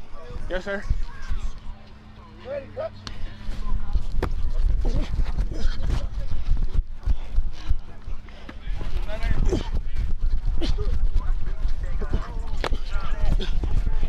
I remember it was questions if he was going to be ready for training camp.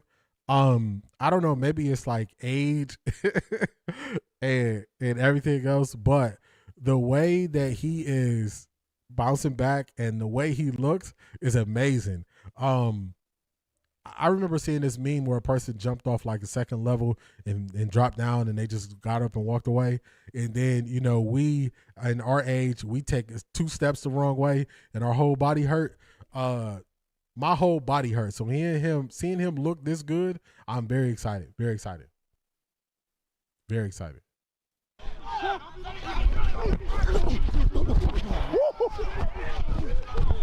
He is moving really well. Really well.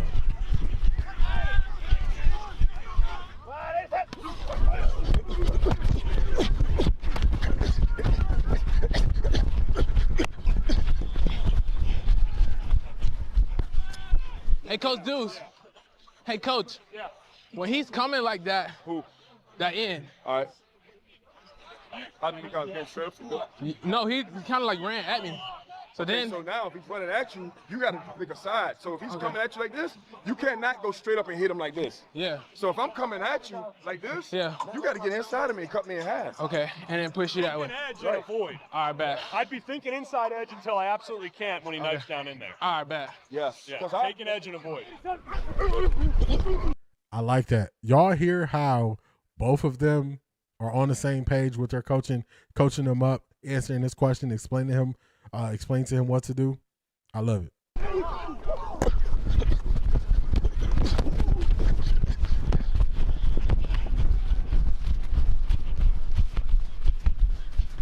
Hey, dogs on three, dogs on three. 1, 2, 3. I'm excited, y'all.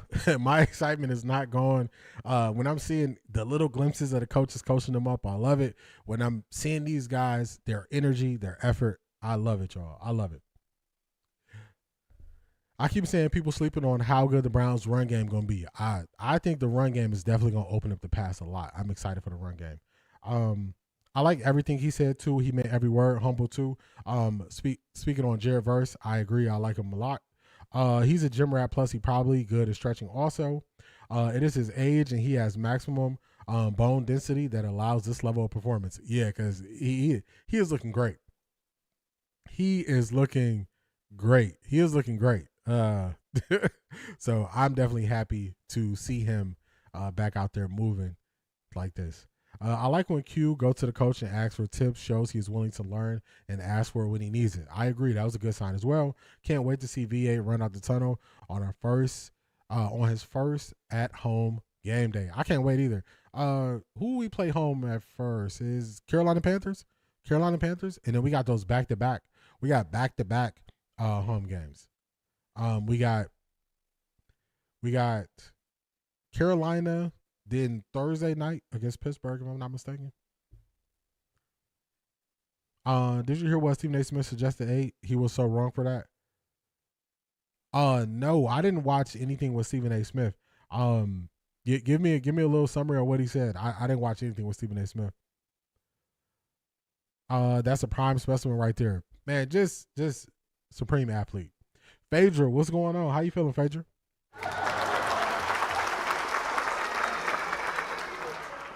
This is his first camp also. Yes, because he was not at camp last year. So this is his first camp. I think he was at the rookie stuff, but he wasn't. I don't think he was at OTAs, if I'm not mistaken. OTAs, I don't think he was. He's not even wrapped. That's crazy. I don't see tape or anything. Youth is amazing, for real. He started off making it interesting, flat out taking a number from Gabriel. V8 is also better in stopping the run game. Myles was more QB killer. Yeah, I agree with that. And it was different systems, so they were not asked to do the same thing. Being an outside linebacker in the 3-4 is more obvious when you're rushing the passer versus what they do in a 4-3 and the Browns run an attacking style. So slightly different. Deuce Staley will be good for Quinshon and other running backs. I agree. That's why is it anybody else that they held from the last group on the offensive side, position coaches? When that horseshoe comes in town, we're going to wreak havoc. What? On the grass? On the grass? Hey, we definitely beat y'all. It's going to be end of the season. Y'all not going to have nothing to play for. Oh, yeah, we definitely beat y'all at the end of the year, Art Jizzle. Definitely beat y'all. Miss Brown, what is going on? Side note, Browns media real quiet on the supercomputer. Man, they were just throwing things out there, hoping something stuck. Love the term bully ball, V8 and Fano. This team is going to be dangerous according to a little birdie. For real. I like that reference. All right, let's go. Now we got 007, Isaiah Bond. Let me do this. Let me clean up some of these tabs. I got a bunch of tabs open, so let me close some of these tabs just to make sure we can keep this thing moving smooth. Let's get rid of some of these tabs. All right, there we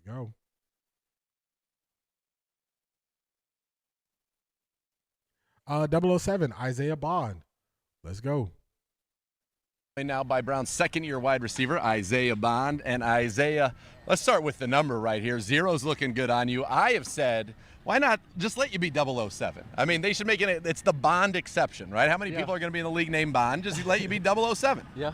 So when you went to 0, what was that? That obviously that we're getting there. We need a couple more numbers, but talk about that number change and why that meant something to you. Yeah, going to a single digit. That was one of the requests I had in the offseason. You know, so get in a single digit, for it to also go kind of with my nickname. It's a blessing. It's definitely a blessing. I love the number. Do you feel faster? Most definitely. Yeah, I'm always fast, but I feel a little faster now. Yeah, well, go back to your rookie season. You were fast. That's one thing you did. Get behind the defense there. When you went back and kind of watched that rookie season tape, what were the things you liked, and then what's something that maybe you said, okay, here's where I can get better to go to that next level? Yeah, things I definitely like, stretching the field vertically, deep threat. That's one thing that, I focus on, that's my target market right now. But, in the offseason, I focus a lot, getting bigger, getting stronger. so it can combat, the deep threat as well. Well, we're going to talk about the deep threat and the speed is still there, but you mentioned bigger and stronger, the vascularity, all of it. That's the first thing when I saw you jumped out. Yeah. So how much have you kind of put on? Obviously, you maintained the speed, but what was that program? I'm sure there are a lot of people out there be like, I'd like to get on that program that Isaiah Bond was on. Yeah, I've gained about like 15 pounds of muscle, so wow. I definitely put on some muscle in the offseason, but that's all testament to hard work. I put some work in the offseason. So, I'm just out here, to have a great season. And in the offseason, also spent some time with the quarterbacks as well. What was that like, getting some of that extra work in? Yeah, it was great. Went down there to Miami, got a couple throws in with the quarterbacks, so it's always good when you can work with your quarterbacks in the offseason and just, get that timing right before the season starts.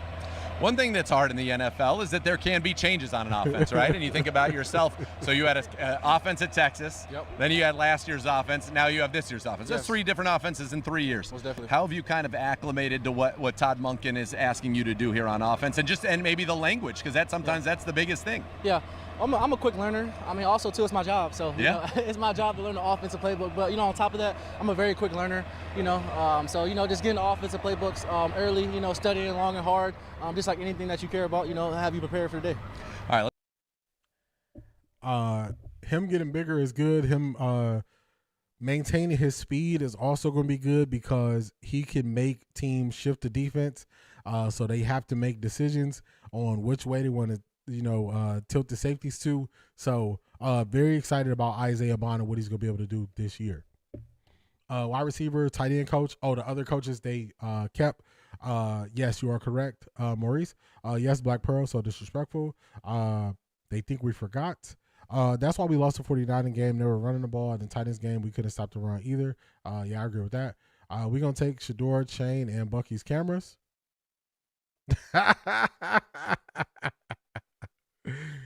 Jizzle, did you decide if you're going to the game yet? Are you making that road trip up for the game? You making that road trip up? He talked so fast.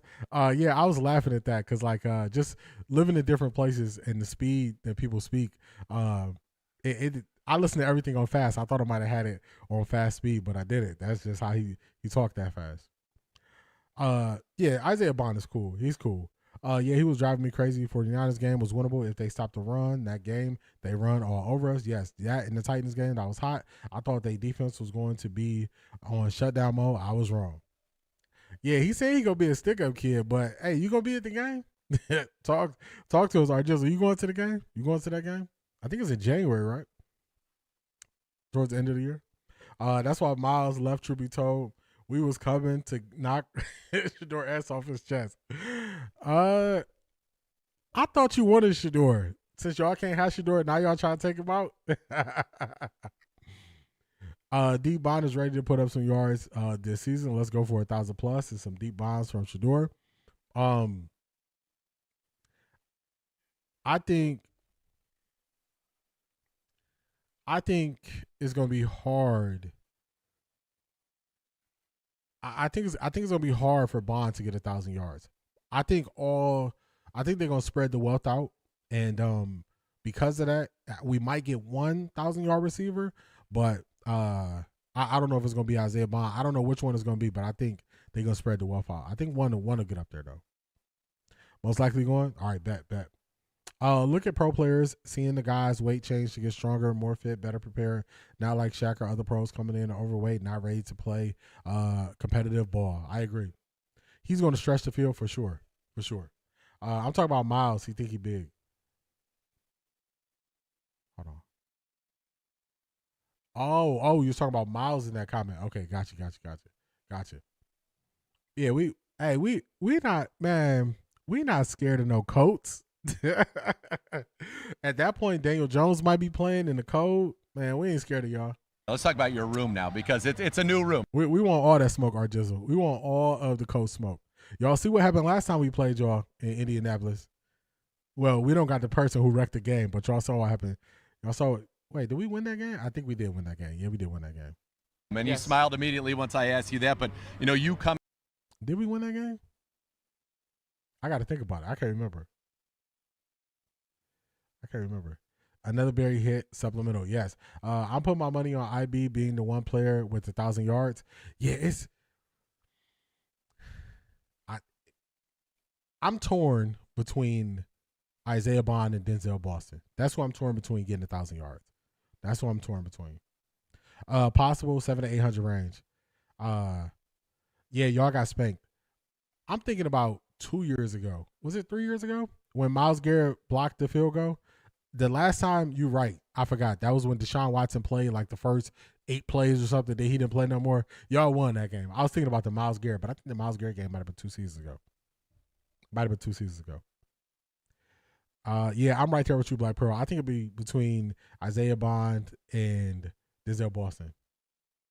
Yeah, he played like 8 snaps, and they was like, he not ready. Come in last year. Yeah. Now in comes Casey Concepcion. In comes Denzel Boston. There's a lot of young, productive, what I call juice. Like there's a lot of juice, a lot of speed. And then of course Jerry Jeudy, who's now the veteran and is a Pro Bowl. He's a young guy in his own right. But what's it like being in that room with all of you guys? You all played at big schools. Yeah. You all played in big games in college. Yeah. You all were very productive. And now you get a chance to come here and kind of like change what this team is as a passing offense. Yeah, most definitely. It's an amazing feeling. I come from offenses and receiving rooms where the receiving room is deep. So it's a great feeling, to have guys in there that can, come in there and contribute. Nothing fall off when they come in the game, and also, it makes each and everyone in the team better. When you have people behind you that's pushing you. So it's gonna make us all as one unit better.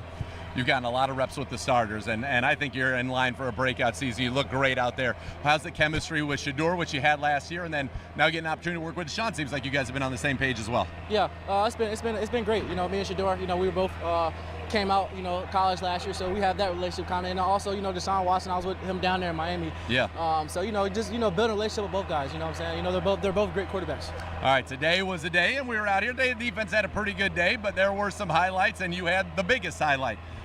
Whenever I see you out there one-on-one, I said, let's go. Got a great release, got a step. Shedeur threw a perfect ball, touchdown Browns. When you get in those one-on-one situations, I know you feel like you can dominate, but what kind of went through your mind as you went out there to line up on that play? I got the same mindset you had. No, but, when it's one-on-one, that's what you train so hard for. You know what I'm saying? When you train so hard for one-on-one situations like that, at the end of the game, at the end of the half, so you can go out there and execute. So this, relying on my training and all the preparation I do. How's it with the new receiver coach, Quinshon, who's a great guy? What's it been like working with him? Was with the tight ends last year, coming into your room this year? Yeah, it's been great. He was on the team last year, so we've already kind of had a little bit of relationship, leading out the year last year, and it's been nothing, but that same greatness into this year, new year. Me and him have a great relationship, and we continue to have that. It sounds like this is a very wide receiver-friendly offense. I heard our quarterback coach, I was talking with him, Coach Bajaki, and he said that's what Todd Monken does. He knows how to help wide receivers, help them get open, utilize their skill sets. Does this feel like a wide receiver-friendly offense to you so far? Yes, sir, most definitely. Yeah. Most definitely. It's a great offense. Coach Monken, Coach Todd Monken is a great coach. It's going to be fun, isn't it, this year? Yeah, it definitely feels. I'm optimistic by nature, but it just feels like this offense has an opportunity to be dangerous. When you think about, yourself and Jerry, and we mentioned KC and Denzel, and then Fannin and Judkins and Sampson, a lot of young guys. It just feels like there's a little bit of energy here. Most definitely. Let's go, right? Let's go. So I was just thinking through it as they were talking, and I'm like, man, he is more hyped than Isaiah Bond is. So that's funny that you said that. Shanika, you said, why he interviewing him like the Browns just won an OTA game. That's so funny you said that, because I was just thinking, I'm like, man, he is pretty hype. So that's funny. That's funny. Shedeur is well spreader always. Ben, didn't he had the most wide receivers over 1,000 yards? I thought 3 of them had 1,000 yards. Wester, Hunter, and Horn, right? Don't quote me. I'm not sure. I'm not sure. Browns 39, Colts 38 in 2023. I thought that's what it was. I thought we beat them, but all right, Jizzle, you wild. Talk about he gonna relapse. Most of these guys will be 700 plus yards. KC, Fannin, but we will have multiple 1,000-yard receivers. Number 2 is going to be 4,000 top 10 QB range. I don't think there will be multiple 300 plus yard because of the runs. Woo. I think we're going to shock people with how well we run the ball. Buying Boston, Concepcion, and Fannin needs to be our starting wideout group. # New Cleveland. I like it. I like it. Let's see. It seems like the interviewing is speaking faster too. Yeah, I had to make sure that I didn't have it on fast speed, but he's just hype. Nathan Zagura just hype. He just hype. Tessa, what's going on? Well.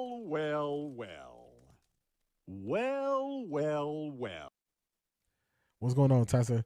JJ will start, but his numbers will drop as the season progresses, as the young guys get acclimated to the NFL game. Yeah, I would say that too. We Clydesdales over here. Yeah, I'll let y'all have it. I'll let y'all have it. What's up with you? What's up with you? D. Todd Wallace, what's going on? How you feeling? Dangerous. I think I heard that he right after the Rams game last year. There is that word again, dangerous. Energy. Yeah, a lot of energy. Everyone rooting for Jerry. Jessica drop pass. He is going to let y'all down. Mark my words. Tessa is like, I know it's early, but I'm not feeling it. I'm not feeling it. Yeah, I just say Arjun, we gonna see. We gonna see. I think Q will have 1,000 yards for sure. He could have had that. He could have had that last season if it wasn't for some callback in his injury. I agree with that. I think Quinshon is going to have a great year. I think Dylan Sampson is going to be utilized well.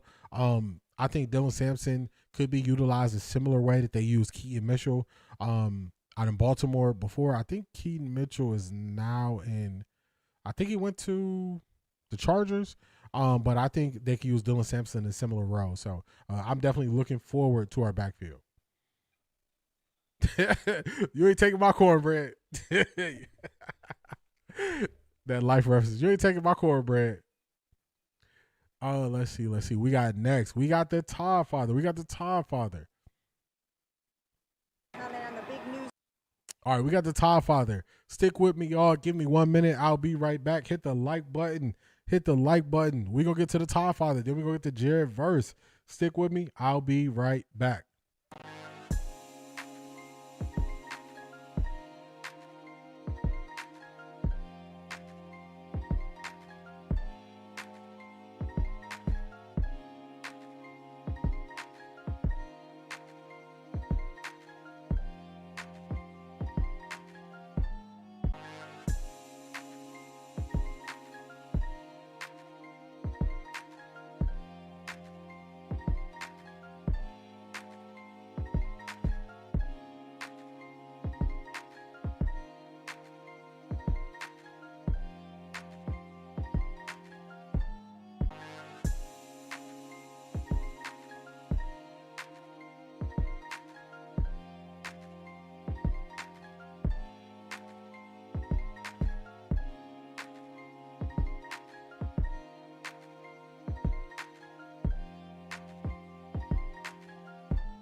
We back. Now we're going to get to the Todd Father.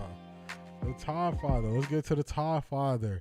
Of course, Mary Kay going to be the first one asking a question. She's asking about the Myles Garrett trade, and the Todd Father ain't want no problems. He said, look, we already spoke on that. AB spoke on that. Here we go. The week with Myles Garrett obviously being traded and Jared coming in. I don't think there's any reason for me to comment. I thought Andrew addressed it yesterday, and we're excited to have Jared here. I don't think there's anything more that needs to be said. We're excited about Jared for our teams now and the picks for our future. I want to highlight this, y'all. One thing that Todd Monken has put up clear boundaries that he's not really willing to speak about: injuries. He's not willing to speak about contract stuff. He's not willing to speak about. And if it's something that Andrew Berry already made a statement, he'll stand on that statement. And he's not going to go back and forth with them about those things. I think these are boundaries that Kevin Stefanski did not have. So they're seeing a clear difference where I'm not going to speak on it. Andrew Berry did enough. I like this approach. It's making sure that we focus on the football. Focus on the football. He's like, we're not doing this. He already spoke on it. We already spoke on this. We're not going back and forth. We're not doing it. So I like the way he shut her down. Said that Jared, he feels like he's a DNA pick for the defense. How do you guys see that with what he's done so far? 100%. I mean, a guy that goes all out every snap. I mean, he's going to fit us like a glove. With obviously stepping into where Myles played. Let me pause this real quick. I think our run game going to shock the NFL, making the pass game a luxury ability, not like years past, having the pass being down consistently, third and longs. I agree with that. It's going to definitely open up the pass game if you stay ahead of the sticks. He seemed like he fired up. I think you're speaking about Isaiah Bond, and he does seem hype. Also, Nathan Zagura was hype as well. Let's see. I love the way he shuts her down. You know he can't stand her. Yeah, it's just like, man, I see what you're about. Once you see what a person about, you can't unsee it. Y'all can't even get the content creator in order. Caught myself. I love the Top Father. Said he has 2 QBs that can start. He will fly to meet Coach Prime wherever he at. If he can make it, content creator. Also report that Deshaun Watson's college coach was there yesterday. He was. She will be here making sandwiches willingly. All right, just said, I'll get her in order. Todd always has that don't start none, won't be none attitude. I love it. For real. For real. All right, let's go. It seems like it comes with a lot of pressure for Jared. Do you have to tell him just to be himself? I don't see it that way. Just be yourself. There's only one of you. Myles is already taken. And he's an elite football player. We all know that. I mean, to say that, Jared, just be you. I mean, I see his track ascending. I just do. I just see a world of upside by the way he's wired. We're jacked to have him. What did you see up close? Man, I like these answers. I like these answers when he's telling, look, Myles is taken. Just be you. Like, I like when people make powerful, impactful statements, and they're just short, sweet, and to the point. Myles is taken, be you. I love it. I love it. I love it. Because that's something that can stick with you. I'm not saying he needed to tell Jared Verse that, but I like the way he presented it, made it clear to the point. He didn't use extra words that were unnecessary. He just said, boom, here we go. This is my statement. So that's one of the things I really appreciate about Coach Monken. Don't need multiple people commenting on the same thing. Facts. I'm ready for pads so we can see how aggressive the Browns will be on both sides of the ball. The mentality of the team follows the coach's energy. I agree with that. Notice that he didn't say he had 3 starting quarterbacks, which means we were lied to about Dylan.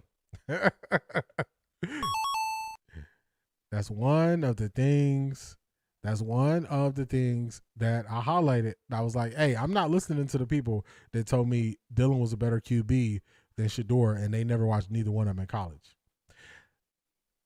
Nah, don't send that content creator. Don't put that content creator on the CU aunties. Don't do that.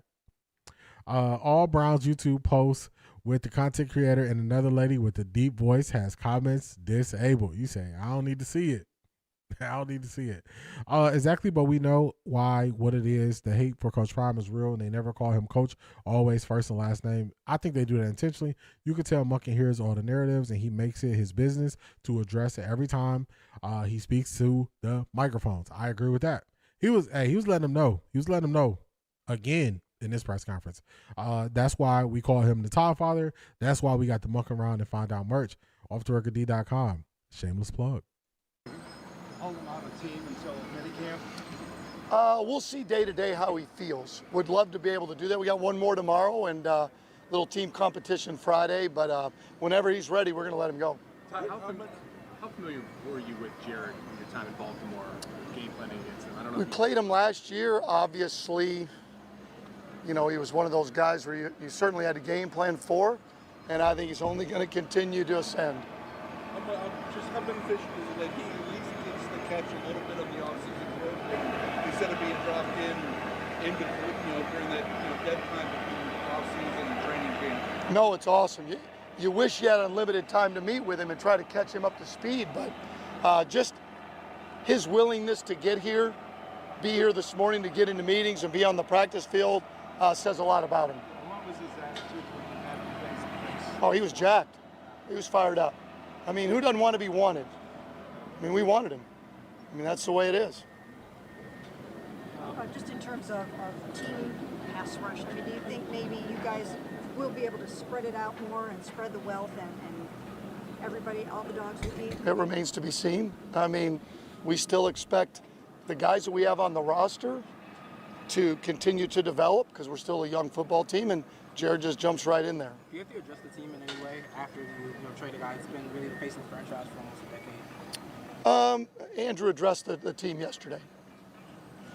And what was the overarching message? Well, the message was that the opportunity came about for us to acquire Jared Verse and some future capital. Man, I like the way he answered these questions. Did you have to adjust the team? Andrew Berry addressed the team. What was the message? It was an opportunity to get Jared Verse and some future capital. He's not giving them nothing extra, no wiggle room, nothing they can add to it, none of that. This is what it is. Not mucking around, for real. The line leader content creator seems more like a Starbucks latte type than sandwiches. We still ain't got no sandwiches. Wonder how DG felt when he saw Verse with number 8. Writing on the wall.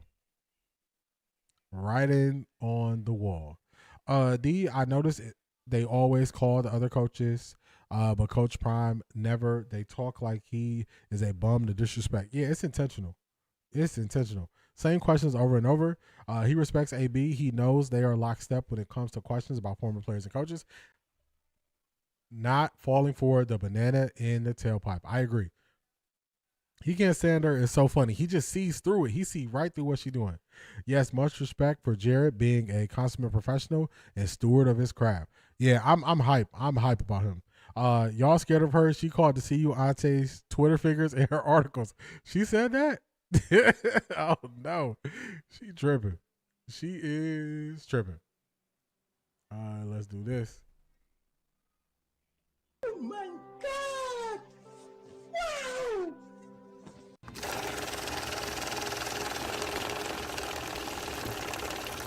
I got money. Shout out to D Neon. D, I'm convinced that the Cleveland media does not like Coach Prime or his family at all. They are disgraceful, and no wonder ex-players always tell the truth about them being energy vampires. Yes, they've been this way for a long time. I expect them to continue to be this way, and I expect people to continue to call them out.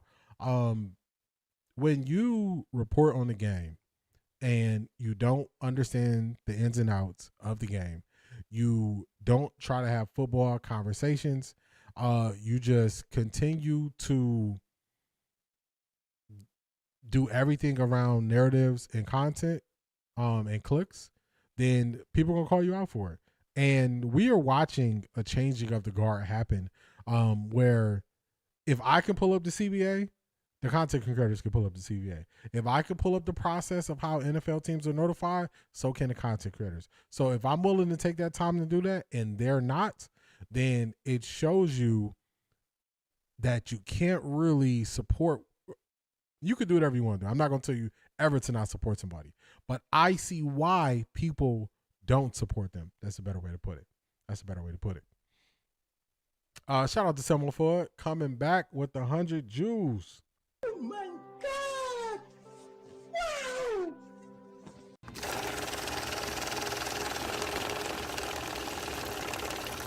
I got money. Selma Ford hit the GOAT trophy earlier and the 100 Jews now. I got to see if I can save when y'all send jewels so I could give y'all proper shouts out towards the end of the stream. I got to figure out how to do that. But shout out to you. Shout out to you. DG was like, gosh darn it, Myles, why?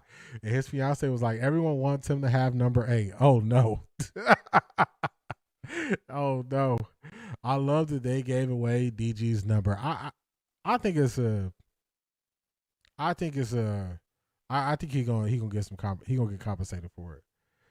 Personally, I like a nice hot pastrami on rye, not the pastrami on rye. Come on, line leader content creator, your orders is backed up. They don't like it when you push back, not at all. She don't want none. She'll get. Oh no. Oh no. In the words of Mystical, oh no.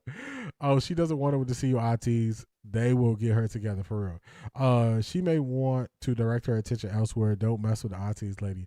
Yeah, they not playing on X. The content creator, said about the aunties to rage bait to get clicks. I'm not buying it for real. are playing the same game. I saw a post from Lil Duval on X, and let me see if I saved it. Let me see. It just kind of is fitting right now. We're going to listen to more of the Todd Father, but it's kind of fitting. Let me see if I saved it.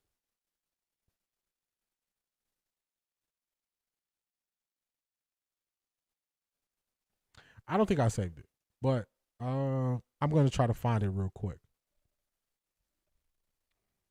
And it's exactly what his stance is exactly what Shanithia just did. So let's see. My apologies for the language in here, but where's it at?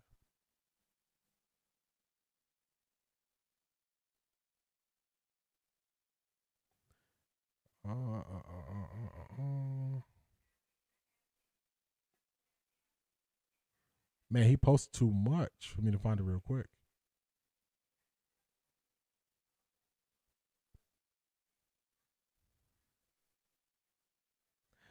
Basically, the point of the post, I can't find it. He posts too much. The point of his post was that he does not say anybody's name publicly that he doesn't agree with. He doesn't say anybody's name publicly that he disagrees with. So I respect it. I like that approach. I couldn't find it, but that's okay. They still think you should avert your eyes and say yes, sir. Yeah, no, I ain't tripping with that. Why he doesn't deserve compensation? He didn't earn his number. I'll say this: the way things happen in the NFL, guys compensate other guys for their number. This is just the way of the business. Myles Garrett took somebody's number when he went to LA, and Myles Garrett is going to compensate him. Sean McVay, the head coach, even said that. When guys get a number from someone, usually they give them something. I don't think they're thinking about if you earned a number, if you didn't earn the number. They're thinking about, look, this is a respect thing. You have the number. It's yours now. I'll give you something for it. The same way the guy wanted to charge Shedeur all that money for his number last year, Shedeur said, I'm not going to pay it. That's just how it works. You got the option to take it or not.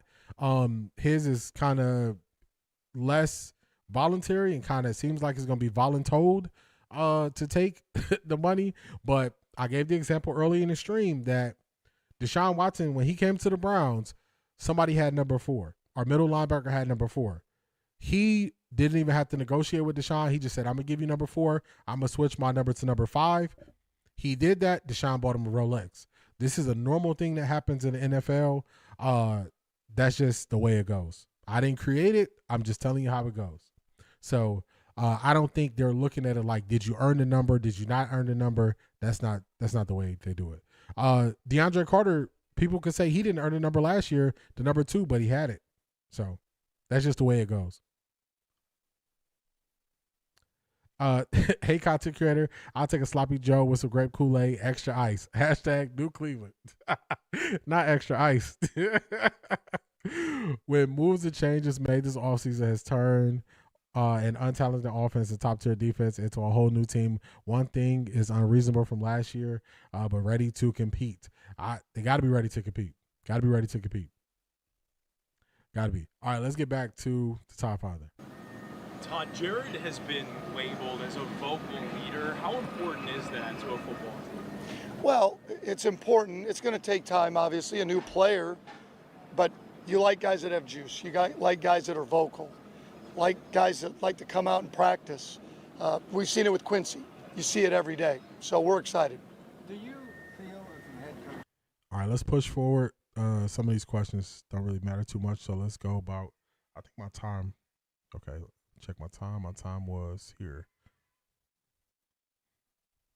Today, I think Fana was with the ones all periods. Is that a new development? Or? He was there yesterday and today. Todd, what about that really nice touchdown pass from Shedeur to Isaiah in the 2-minute drill? Happy birthday, Keith Mathis. Happy birthday to you. Enjoy your weekend. Also, what you doing for your what you doing for your birthday? You got anything special you got planned? You got anything special you got going on? Let us know. But but definitely enjoy your weekend. Happy birthday to you. Happy birthday to you. And we're going to be reviewing this album here. Let me show y'all.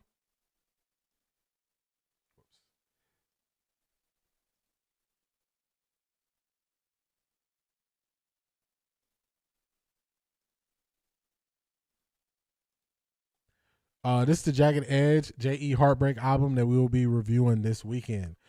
So happy birthday to Keith Mathis. Enjoy your workout. Have a great weekend. Have a great weekend. Have a great weekend. Have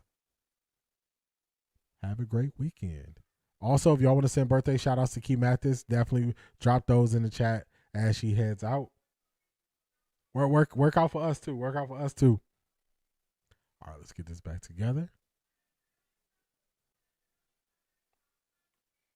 Go here.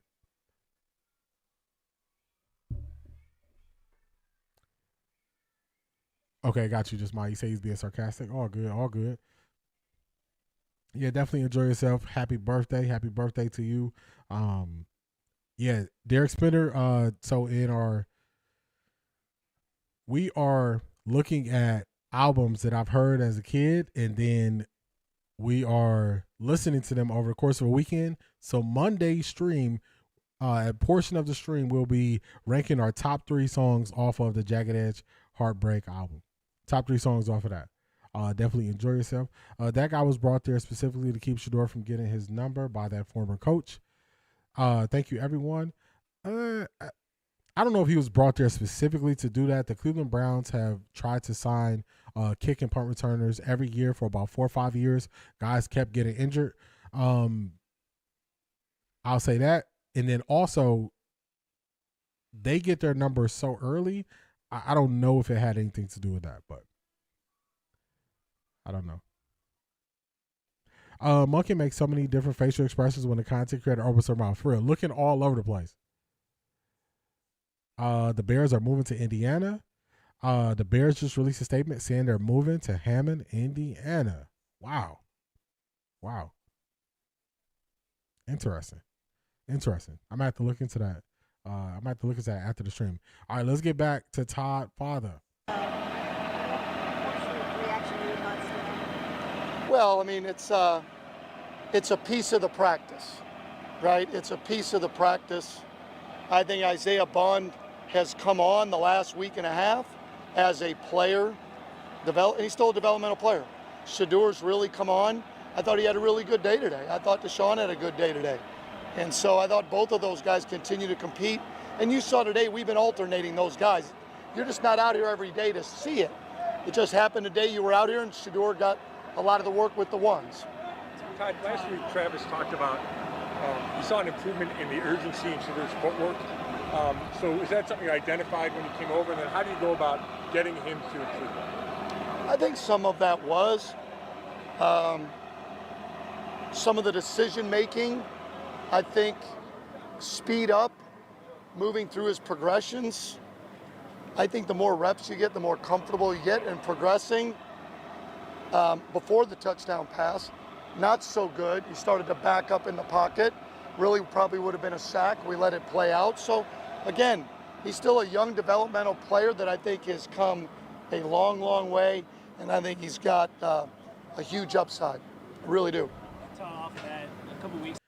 I like the fact that if you ask Todd Monken about a player and their development and something, he can identify what they're working on, what they're getting better at, and how far they came. We're not in the dark on if this guy can read a playbook or if he knows his helmet from his mouthpiece. So that's something I appreciate. We did not get this, so this is definitely something that's highlighted to me. Denzel Award Celebrity Softball Game tomorrow. Shador, Watson, and Dillon. I saw that. Let's keep it pushing. Let's keep it going. Weeks ago, I know Deion Sanders mentioned that he wants to meet with you, sort of give you a lay of the land on Shador. Is that something that you're planning on doing at any point, and what are maybe the benefits to actually having a conversation? Well, first of all, I can't wait. You know, first of all, got a lot of respect for Coach Sanders, obviously as a player, but also what he's done as a coach. And obviously he's done a great job with Shedeur as a father. I'm open anytime he wants to meet. He said he was going to come, but he had a commercial. So if he just lets me know where the next commercial shoot is, I'll be there. I'll show up. I really am looking forward to it. I got a ton of respect for him, and I got a ton of respect for Shedeur because all he's done since I've been here is work. That's all he's done is compete. He was here early in the off season. Hell, he bought me a horse head. I mean, tried to, cheese up to me early. So I think, which is really cool. I think it's been great. So he said a lot. He said a lot right there. First off, he's definitely looking forward to meeting with Coach Prime. That's not an issue. It's not a distraction like people wanted to make it. It's not. I've been seeing people saying a helicopter parent. It's not. It's not all that stuff that people are trying to make it out to be. And we have confirmation of that because since Dabo Swinney was there at practice, now we know it's not an issue. So there will be times where we will get the answers to if something is a real issue or not. And the people who made it an issue, you have to look at them accordingly after they presented these things as issues. So if you presented Coach Prime meeting with Coach Monken, now I have to look at you funny because that shows me you don't understand something that happens regularly. And the proof of that is Dabo Swinney being in Cleveland the other day. So this is one of those situations where you can listen to whoever you want to listen to. But remember, people will speak on subjects that they don't really look into, and they will say stuff like this. They will say stuff like this. So just be careful. Be careful. Oh my God! Wow! Shout out to Ms. Brown for the Flow State Jewels. I appreciate you. Thank you. Thank you so much. They made a big deal about this. He nipped it in the bud. He put it to bed. He also he approached it with respect by calling him Coach Sanders, which a lot of people, for whatever reason, try to use that as a way to disrespect Coach Prime. And he came to him in a respectful way. It's not an issue. He talked about Shedeur, not an issue. Also, the horse head. So they were asking a lot of questions about the horse head, which shows Shedeur did more research into Todd Monken than other people did. The significance of the horse head is because Todd Monken is into horse racing. That was the significance of the horse head. He's in the horse racing. The media didn't do their homework on Todd Monken, so they didn't know that. That's why they made it a big deal. Putting all that to bed. So just be mindful of the people that you watch and what they make an issue out of. Because now they got to try to dig themselves out of a wet paper bag where they made this an issue, and it's not going to work.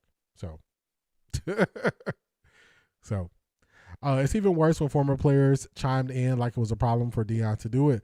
Yes, I think this is what I think something is happening. I think people take a player who used to play in the NFL and they say because said player played in the NFL, they have full understanding of all the inner workings of the NFL.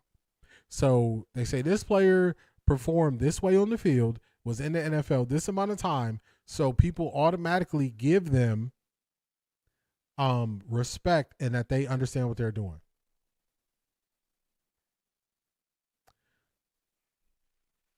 So I say, just look at them for how they speak on subjects. So if there were players who didn't know that coaches visit teams they visit teams where some of their former players are playing, then you got to look at them accordingly that they just didn't have that knowledge and understanding of the subject. That's all it is. That's all it is. So I think that I'm going to tell y'all a cheat code. This is what I learned the older I get in life. If you haven't really taken the time to really break down and fully understand something, it's better to not speak on it. So then when you are speaking on subjects, you're more likely to speak on subjects that you have an understanding of. So if I don't have an understanding, I try not to speak on it, because then you put your foot in your mouth and then you start slowly losing credibility. And I think that's what we were witnessing. So I think that's what we were seeing, y'all. I wonder at one point he moved away from Dylan. Verse playing at 8 was wild work. Yeah, I saw that and I was like, man, that's why I said it's just, hey, he gonna give him some compensation to say, here you go, man. Thank you for the number. You're never too old to learn something new. Also, Shador is a smart guy. I agree. And also, like with me, I never made it to the NFL. I didn't say I never played football before, but I didn't make it to the NFL. So a lot of this for me is I'm really researching and learning so I can speak on it properly. So I think also another thing, sometimes since someone played in the NFL, they might do less research before speaking on the subject. So then they will come off lacking understanding because they didn't put in work to get a full understanding. By the way, NFL scouts will go way back to your high school coaches. I've heard that before too. So I think also the coaching fraternity that's something they call it. They are more close knit than I believe the average fan understands. They do seminars where they give each other tips. They give each other pointers. I've even played times where Nick Saban was speaking at coaching events where there's a bunch of coaches in the crowd where they get it together. I played from Jim Harbaugh's coaching summit that he does in the offseason where coaches were together. So they do this more often than people think. So if you're not in the know, you just assume that it's something out the ordinary, when really it's just a normal thing. They never knew it because they never cared about it till it was Coach Prime talking about the meeting the coach, and they didn't like it. I agree with that. Definitely happy birthday to Key Mathis, and hopefully she has a wonderful weekend enjoying her birthday. Oh, let's see. Now let's get to Jared Verse. Let's get to it. I like the way he speaks. I like that he is honest about how he felt about the trade. I like the way he put it all out there and then processed it and was able to move forward to present day. Because I think it takes maturity to be able to do that. It takes a lot of maturity to be able to do that. So let's get to V8. Let's get to Jared Verse. Nice to meet everybody. Jared, what was your reaction to the trade? Yeah, it caught me by surprise. I loved LA. I love the coaches, the organization, my teammates, everybody a part of it, the staff, the fans. I love the whole vibe of LA, Los Angeles, the Rams, and it was upsetting. I was upset for a good little bit of time. But when you're an athlete, you understand the nature of business. Everybody does what they think is best for their business, and that's the situation that I'm in. I'm happy to be a part of the Browns. I'm happy that they believed in me and they were able to make that trade and bring me here. Be with my teammates, be with everybody here, and I truly do believe in everybody in the locker room. But it was upsetting at first. But you got two choices: that you can either work or you can give up, and I ain't never been a quitter. Y'all know I'm a mindset person. We got motivation at the beginning. Y'all know I'm real big on mindset because I believe a person with all the tools without the proper mindset won't reach the level of a person with slightly less tools but a better mindset. When I heard this the first time, that's why I made it the title of the stream. Two choices. You got two choices. You could let me not mess this up because I was about to mess it up. So let me let him say it again because I like it that much. Let me get it correct. Believed in me and they were able to make that trade and bring me here, be with my teammates, be with everybody here, and I truly do believe in everybody in the locker room. But it was upsetting at first, but you got two choices: that you can either work or you can give up, and I ain't never been a quitter. Let me say it correct because I had to hear it again. Two choices: either work or give up, and I've never been a quitter. When I heard that, I was like, I hope y'all are hearing the mindset of a person who did not come here to feel sorry for himself. He did not come here to be in a rut, in a funk because he got traded. He processed the situation. He was upset and he was shocked when he got traded. He talked to some people who are his best friends on the team. They processed it. Then he looked at it and said, they refused to make this trade without me being a part of it. That means they wanted me. What did Coach Monken say? Everybody wants to feel wanted. Then He moved forward. Let's get to work. I've been telling y'all since at this point, February, the mindset within the Cleveland Browns and around this organization is different. That's why I have belief in this team. It starts with the mind. These are not weak-minded people.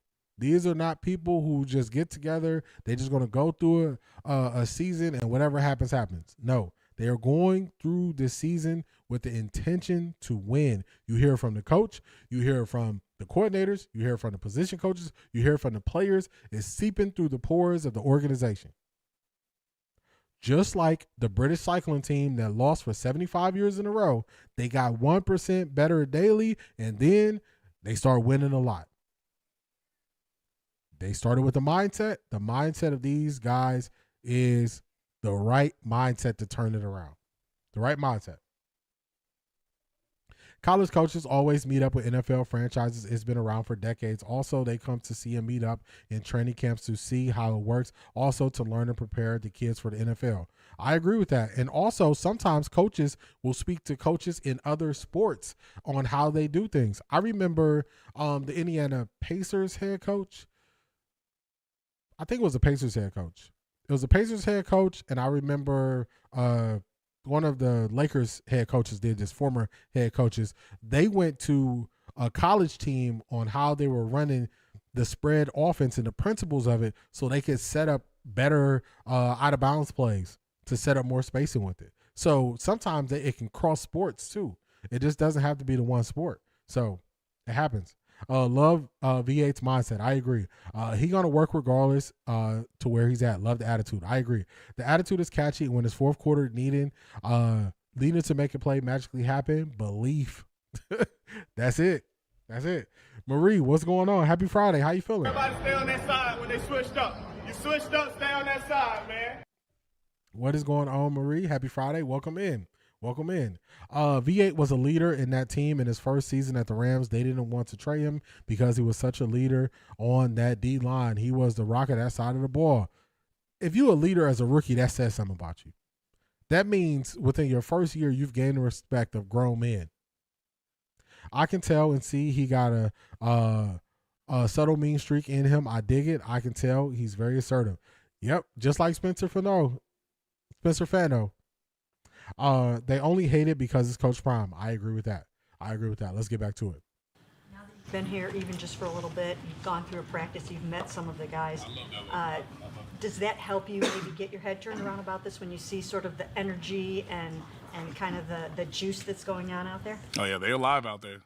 They're moving fast. Everybody, specifically the defense, obviously that's what I'm focusing on. The D-line was moving really well. The DBs are locked in on everything. The linebackers are making their calls very quickly. That's giving us time to get set. It was alive out there, and I feel very confident in us. Alex out there, and Alex Wright, and he's a guy that was out there on the field talking to you a lot. He said that you guys were just kind of talking, not even just football stuff, but just getting to know each other off the field too. Have you felt kind of that welcome presence early on to the Cleveland Browns organization? Oh yeah, 100%. Everybody I see, quickly introduces themselves. I'm terrible with names, so I have to ask people's names a couple times. But it's good. It feels like home. Like you come in, everybody's saying hello to you, getting to know you, wants to know about this about you, where you're from, and it feels good here. I'm sorry, you said what? Yesterday said they feel like you're a DNA fit for this defense. I guess, how do you see that, and especially as you go from a 3-4 to a 4-3 here? Oh, yeah, no, this is an attacking front, and that's kind of my style. I'll be attacking. I want to get to it. I want to, have a defined situation, just be able to do my thing every time without having to think too much or without having to slow down and read keys, and it is exactly that. I like it a lot. You use the word upset. How much does it motivate you now to kind of prove them wrong that they traded you? Yeah, I mean, it's a different type of feeling. I've always been doubted my whole life. Out of high school, I had the one offer, going into college, and, leaving college, I was less doubted, but, still had the little chip on my shoulder and everything like that. It definitely put the chip on my shoulder. When I was with the Rams, I was still learning how to play DN, still learning how to be a football player, NFL player, and how to play at this next level. And the Browns, got me. Now I feel like they're going to get the best of me. They're not going to get a half-finished project or something you got to work on. This is work here. This is going to be the best version of me. That's everything I've done this offseason. It's going to be great. Hey, y'all hear it? Hey, I'm liking it. The fact that you were the key to this whole trade, and the Browns were not going to make this trade and part with Myles Garrett unless they could get you here. I mean, what does that, say about how they feel about you? Yeah, I feel like that's a testament to not only me, but, my family, how hard we work and everything like that. I feel like hard work never fails you. And to know that, that this wasn't going to go through if I wasn't a part of it, it's good to know that. Like, that was probably the biggest fact that, brought some sunshine into this whole situation for me. I saw that. I was like, yeah, they want me. And it was cool to know that. Mindset stepping in at the same position for a guy who's done what Myles has done. Yeah, Myles is a great player. I watch his film every day. I, keyed in on a couple things he does, the moves he makes, the technicalities of every small aspect of his game. I've very much studied him, and to know that, I'm not here to fill his shoes. That's not my job. That's not in my description in any organization I go to. That's not my job. My job is to be the best me. If I'm the best me, I'm not going to be, Myles Garrett. I'm not going to be Max Crosby, this guy, that guy, the best players in the league. I'm going to be the best Jared, and that's going to be the best player in the league. I love to hear it, y'all. I love to hear it. I'm not here to be Myles Garrett. I'm not here to replace him. I'm not here to do any of those things. I'm here to be the best me. I'm here to be the best me. And I'm happy he put it out there, said it firm. He's also going to say it again later on in here. But that's how I'm going to view him. I'm going to view him based on who he is. I'm not going to continuously compare him to Myles Garrett. Some people will do that. That's fine. That's their choice. But for me, I'm going to view him as him, the player who he is every day, what he does every day. Because I think that's only right. I think it's only right. So when I tell y'all I like his mindset, his mentality, the way he views things, I like the way he's honest. He's firm with how he speaks. These are keys. These are keys to having a correct mindset. These are keys to it, y'all. You can't be rich black man without some pushback from these jealous folks. Coach Prime, traveling alias. Hey, D is actually already a leader in his rookie year, says a lot of his presence on that team and his vocal voice he had, and the vets were listening to him. Facts. He's from my hometown. What up? Shout out to the 937 class of 96. Hashtag New Cleveland. Derek Springer, Dayton, stand up. Shout out to y'all. Shout out to y'all. He's from the hometown. He's glad to be back home. And verse 8 is that dude. Yeah. I'm hyped. I'm hyped, y'all. That's why, I kind of moved through the process quickly of accepting the situation into where I am today, where, I don't have any bad feelings about it. I understand it's part of the business, and now is accept things for what they are, then move forward.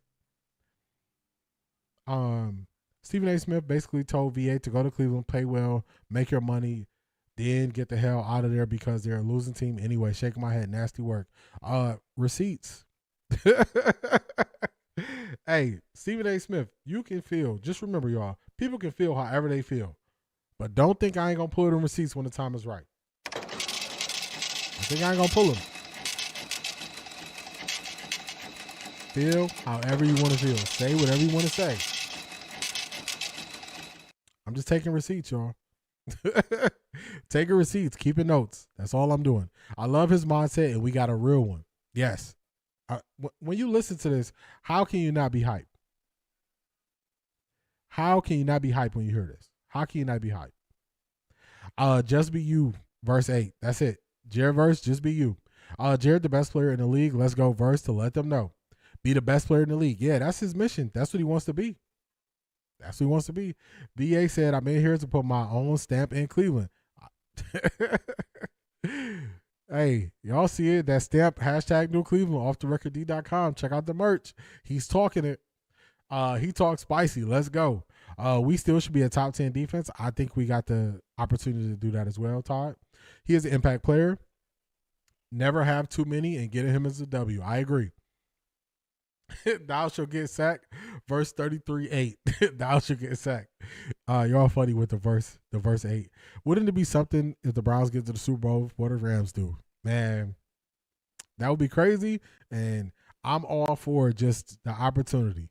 I'm starting playoffs first. I ain't gonna go all the way Super Bowl yet. Just make the playoffs. Let's go. There's no perfect time to be traded, but to be traded where there's still some time in the offseason to go through minicamp, go through the OT program, kind of learn and absorb a little bit before you jump into training camp. How beneficial is that going to be for you for the transition? Oh yeah, it's gonna be amazing. You know, not only just the aspect of getting to know my teammates and the camaraderie, but to understand the playbook, understand what my job is specifically, understand every key aspect of it. Get to know my teammates. You know, when you have that camaraderie and everything like that, that elevates you from being a good team to a great team, and we're gonna be a great team. Dayton, Ohio. How does it feel just being back in your home state? Will you have family be able to travel up to Cleveland for some more of your games? Yeah, they'll definitely be able to make it. Most of my family's in Phoenix now, so my older sister is still in Dayton though, so she's not too far away. But it's good to be back. I ain't gonna lie. The clear blue skies. I landed on a great day. I ain't got much to complain about. When did your mindset turn from surprise and disappointment to okay, new chapter, let's go? Yeah, honestly, it was took me about a couple hours. You know, I got home. Braden Fisk, Byron Young both came to my house. They sat down with me, each of them, you know, individually. I got to sit down with them and talk to them and say my goodbyes and everything like that. And it was about when Fisk left my house, I was like, damn, like, all right, it's time to work. Like, you know, I don't get to be teammates with, you know, essentially my best friend no more. So that was just a bad factor of the party thing. I know you're still getting to know everyone, but the fact that you have Carson Schlesinger on this defense and you two are the last two NFL defensive rookies of the year. Like, how exciting is that potential pairing for you? Man, that boy can fly. Nah, he can work. I like that a lot. I like knowing that behind me that I don't got much to worry about. If something, you know, I can play freely because I don't have to worry if something gets by me. He's gonna be able to handle that. He's gonna be able to clean everything up. So now that's the exciting factor of this. He got hyped when they were talking about Carson Schlesinger. I just looked it up for you, Black Pearl. The Rams defense was ranked 17th last year based on passing yards given up. They gave up like 300-some yards a game. So that would be behind the Browns. That would be behind the Browns. Sort of journey to the NFL, you know, one off from high school, and how it's kind of served as motivation for you. Just how much has your path, as unique as it was, going to Albany and transferring to Florida State, how has that kind of molded you into the person you are and the mentality that you bring? Oh yeah, I'm used to hard situations. I'm used to having to deal with something hard and transfer that to being a better version of myself. I'm used to being at organizations or teams. In college, Albany wasn't the most winning team and everything like that. When I got to the Rams, they wasn't the most. They still was getting dubs, but they wasn't like up there like that. But every step of the way is just getting better. I'm excited to just keep working. And today was a big factor that watching how the guys are in the weight room, how they are in the field, like. Them boys are flying. Like I'm like, all right, like y'all not messing around. Y'all not gonna lose again. So we not gonna lose with the way them boys moving. Y'all see the energy. This does not look like a losing team. They're not just going through the motions. It's something different. Y'all know. Hashtag NewCleveland.com. I told y'all it's a new day in Cleveland. It's a new day in Cleveland. I like how easily he turned what people take as a negative and turn it into a positive. That's what happens when you got that proper mindset. When you got the right mindset, that is what you do. You don't just harp on the negatives. Being upset about this in the initial going was the fact that maybe the Browns out there nationally don't have the greatest reputation in the world, and that once you did get here and just get a feel for it a little bit, you're like, this isn't anything like what you hear when you're out there? Yeah, I mean, you can tell how a team is by how they practice. You see losing teams practice terribly. You see great teams practice amazingly. It translates. That's not a losing team out there. The way everybody was moving, I didn't get to get into the team situations today. That's going to be another day. But the way the boys are moving, this isn't a losing team. Nobody's moving around like they're slow, like they're feeling sorry for themselves. People are moving like with intent, like they are not going to miss the opportunity to play in January, to play in February, to play in that big game. Is there any connection on this team to you? Any familiar face of your past? Yeah, Jeremiah Byers, I think he's a guard now. Me and him were at Florida State together, and KT Levinston, me and him were at the Rams together. Y'all hear it? He's moving with intent. The team is moving with intent. They're not just out here lollygagging through practice. Mindset is different. Todd Monken runs a more structured practice. He wants to use every minute available. This is a very different thing than how things have been the last 6 years, and people see it and people notice it. Let's see. Did you guys talk about the practice from yesterday with Dabo being there? I came in late, work Friday. Yeah, we slightly brushed up on it. How people tried to make a big deal out of it only for Dabo to be there and then Todd Monken to say he can't wait to meet Coach Prime. So my take is just people who lack the understanding of what happens normally will make a big deal out of situations, and then they'll be proven wrong. And then when they're proven wrong, you just got to view them accordingly.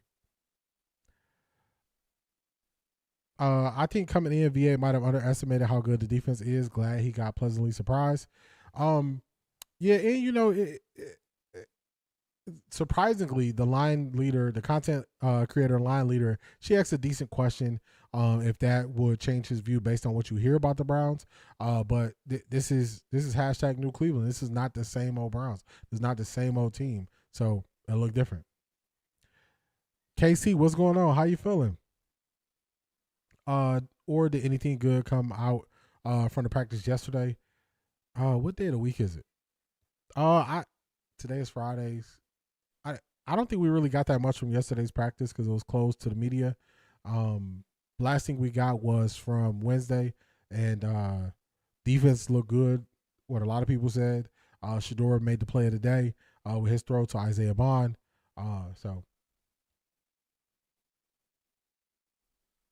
Stefanski was the loser mentality that was all over the Browns team. Yeah, and if you don't have the answers, then that's how it go. Stefanski had no sense of urgency, something you see day in and day out with Monken. I agree. I meant the Rams defense was ranked lower. Gotcha. Did any microphones talk about Dabo being in practice? I didn't watch any of them, but I think they're gonna skip past it. V8 sounds like he has a Boston accent. I was trying to think of where. I don't know. People say people from Cleveland have a Cleveland accent. I don't know if I have a Cleveland accent. I've lived a couple different places and started learning a couple different languages, so I don't know if I have a Cleveland accent. But to me, it doesn't sound like a Cleveland accent. I wouldn't say. I love that Dabo was there, but it's a problem that Coach Prime wants to come there. Shaking my head. Yeah, they just want us to make it an issue. All right, let's keep going. So 2 tackles, I was messing up. There's only one Myles Garrett, obviously, and you've already, started your career. Content creator, he already made it very clear he's not here to replace Myles Garrett. It's not part of his job description. It's not part of what he wants to do. We're going to get another question that way. He has a speech impediment. It's not spicy or a regional accent. That's possible, but I think if some of the words he's saying, like he's standing on it, I think that's more so what they meant when they said it was spicy, because he's standing on it. He's just firm in what he's saying. I think it's less of how it sounded. That was my take on it, but I could be wrong about that. That was my take on it. Let's play this. Really, really well. Just how do you, I guess, deal with coming in here, maybe not replacing him, but like, you're the guy that they traded him for, and just, what's your mentality coming in here, maybe trying to fill those shoes as best as you can? Yeah, I mean, I'm not here to fill anyone's shoes. Myles, he's a size 13, Nikes, whatever they are. I'm a size, 13.5, size 14 Jordans. Like, everybody's different. I'm not here to fill his shoes. I'm here to bring my own. I buy my own. I'm here to work, and I'm here to be the best version of me. The best version of me is going to be the best defensive player in the league, and the best defensive player in the league is going to play for the best defense in the league, and that's why I make myself testament to. See, I think that right there was something that was like people would say was kind of spicy, but he just firm. So I think that's how I was taking it. I wasn't taking it any other way, but I think that's firm. That's a firm stance. Like, look, hey, Myles is Myles. I'm me.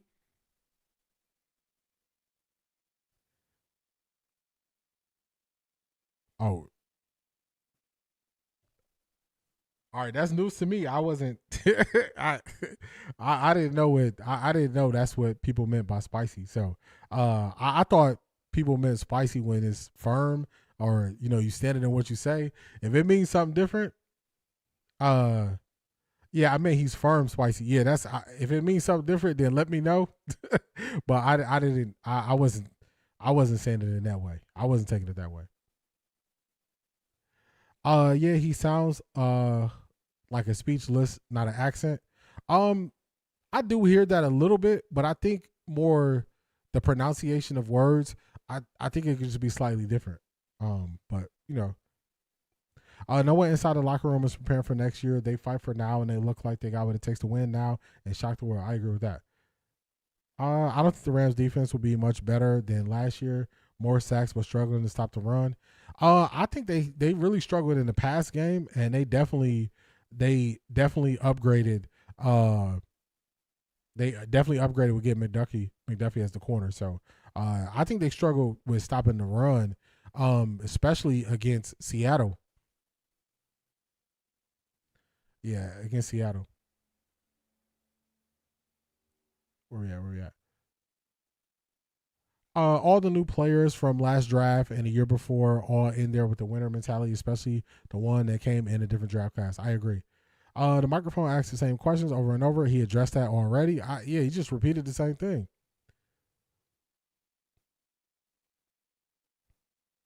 He cooked Daryl with that answer. He did. Cleveland's defense should be better with a true run stopper. I agree. The speech is different, but I get what he's putting down. It's all good. Yeah, me too. Me too. Let's keep it going. Yeah, I definitely. If anybody believes that I meant that spicy meant something different, that's not my use of the word spicy. Was more how firm he was in his responses, not anything else. So just want to make that clear. Describe your game. It's violent.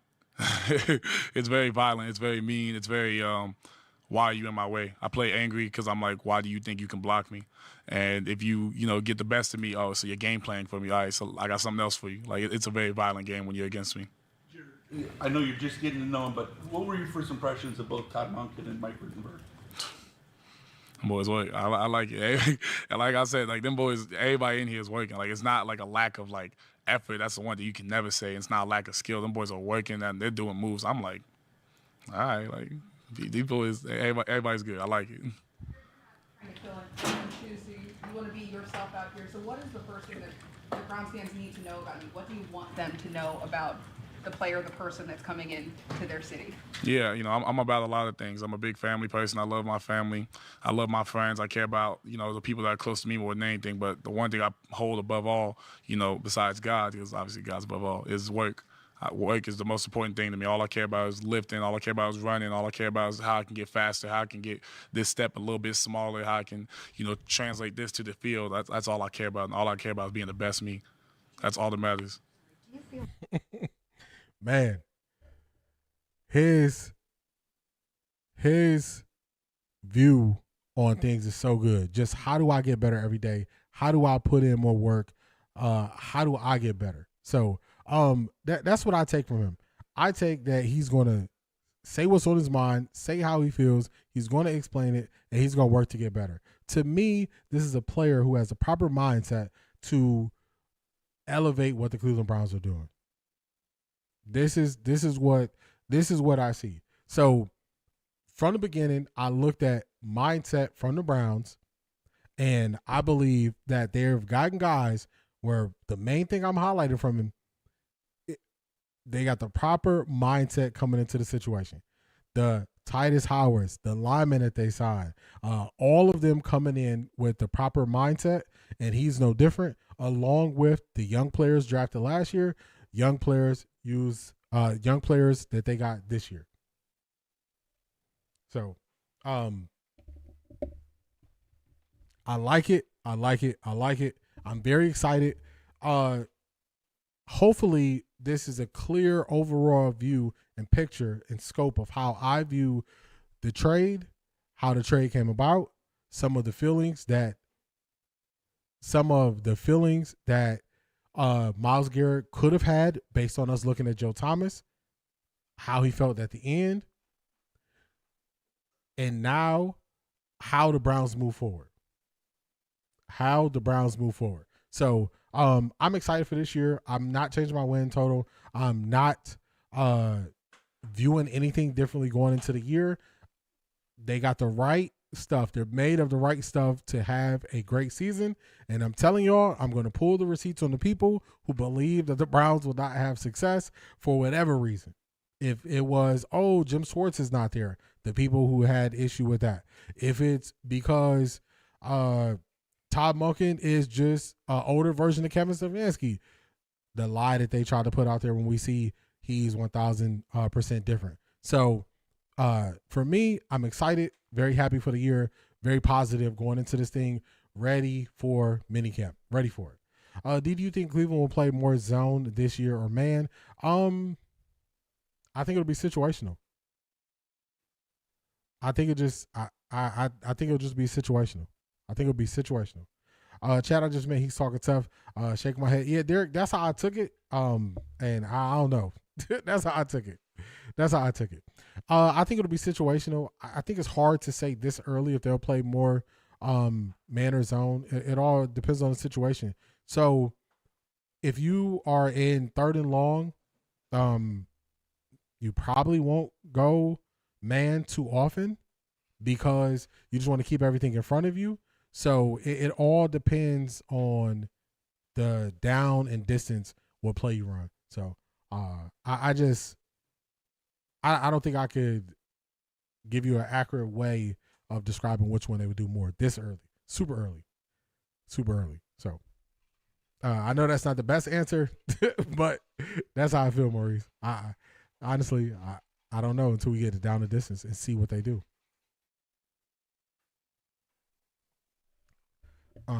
So that is another stream in the books. Hopefully y'all enjoyed this thing.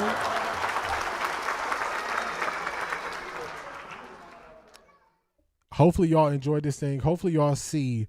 I'm not saying you got to view things how I view it, but hopefully you see why I view it this way, why I feel this way now that we went through everything. So this is the Myles Garrett thing being put to bed. The trade happened. It's over. Now we're moving forward with the new pieces that we have. And going forward, hopefully Monday and on, I won't be needing to speak on the trade, the situation, how it happened, just what's going forward. So, I know Key Mathis is gone, but shout out to Key Mathis.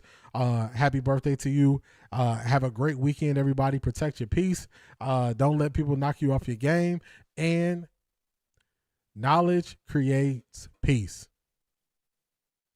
Knowledge creates peace. So now y'all see why I feel the way I do. Shout out to D Neon for the support. Shout out to Selmo Fudd for the support. Shout out to Miss Brown for the support. I appreciate y'all. Jared is trying hard not to say I was shocked. I thought they wasn't doing nothing over here based on last season. I don't know. Maybe Kevin just really sucked as a head coach.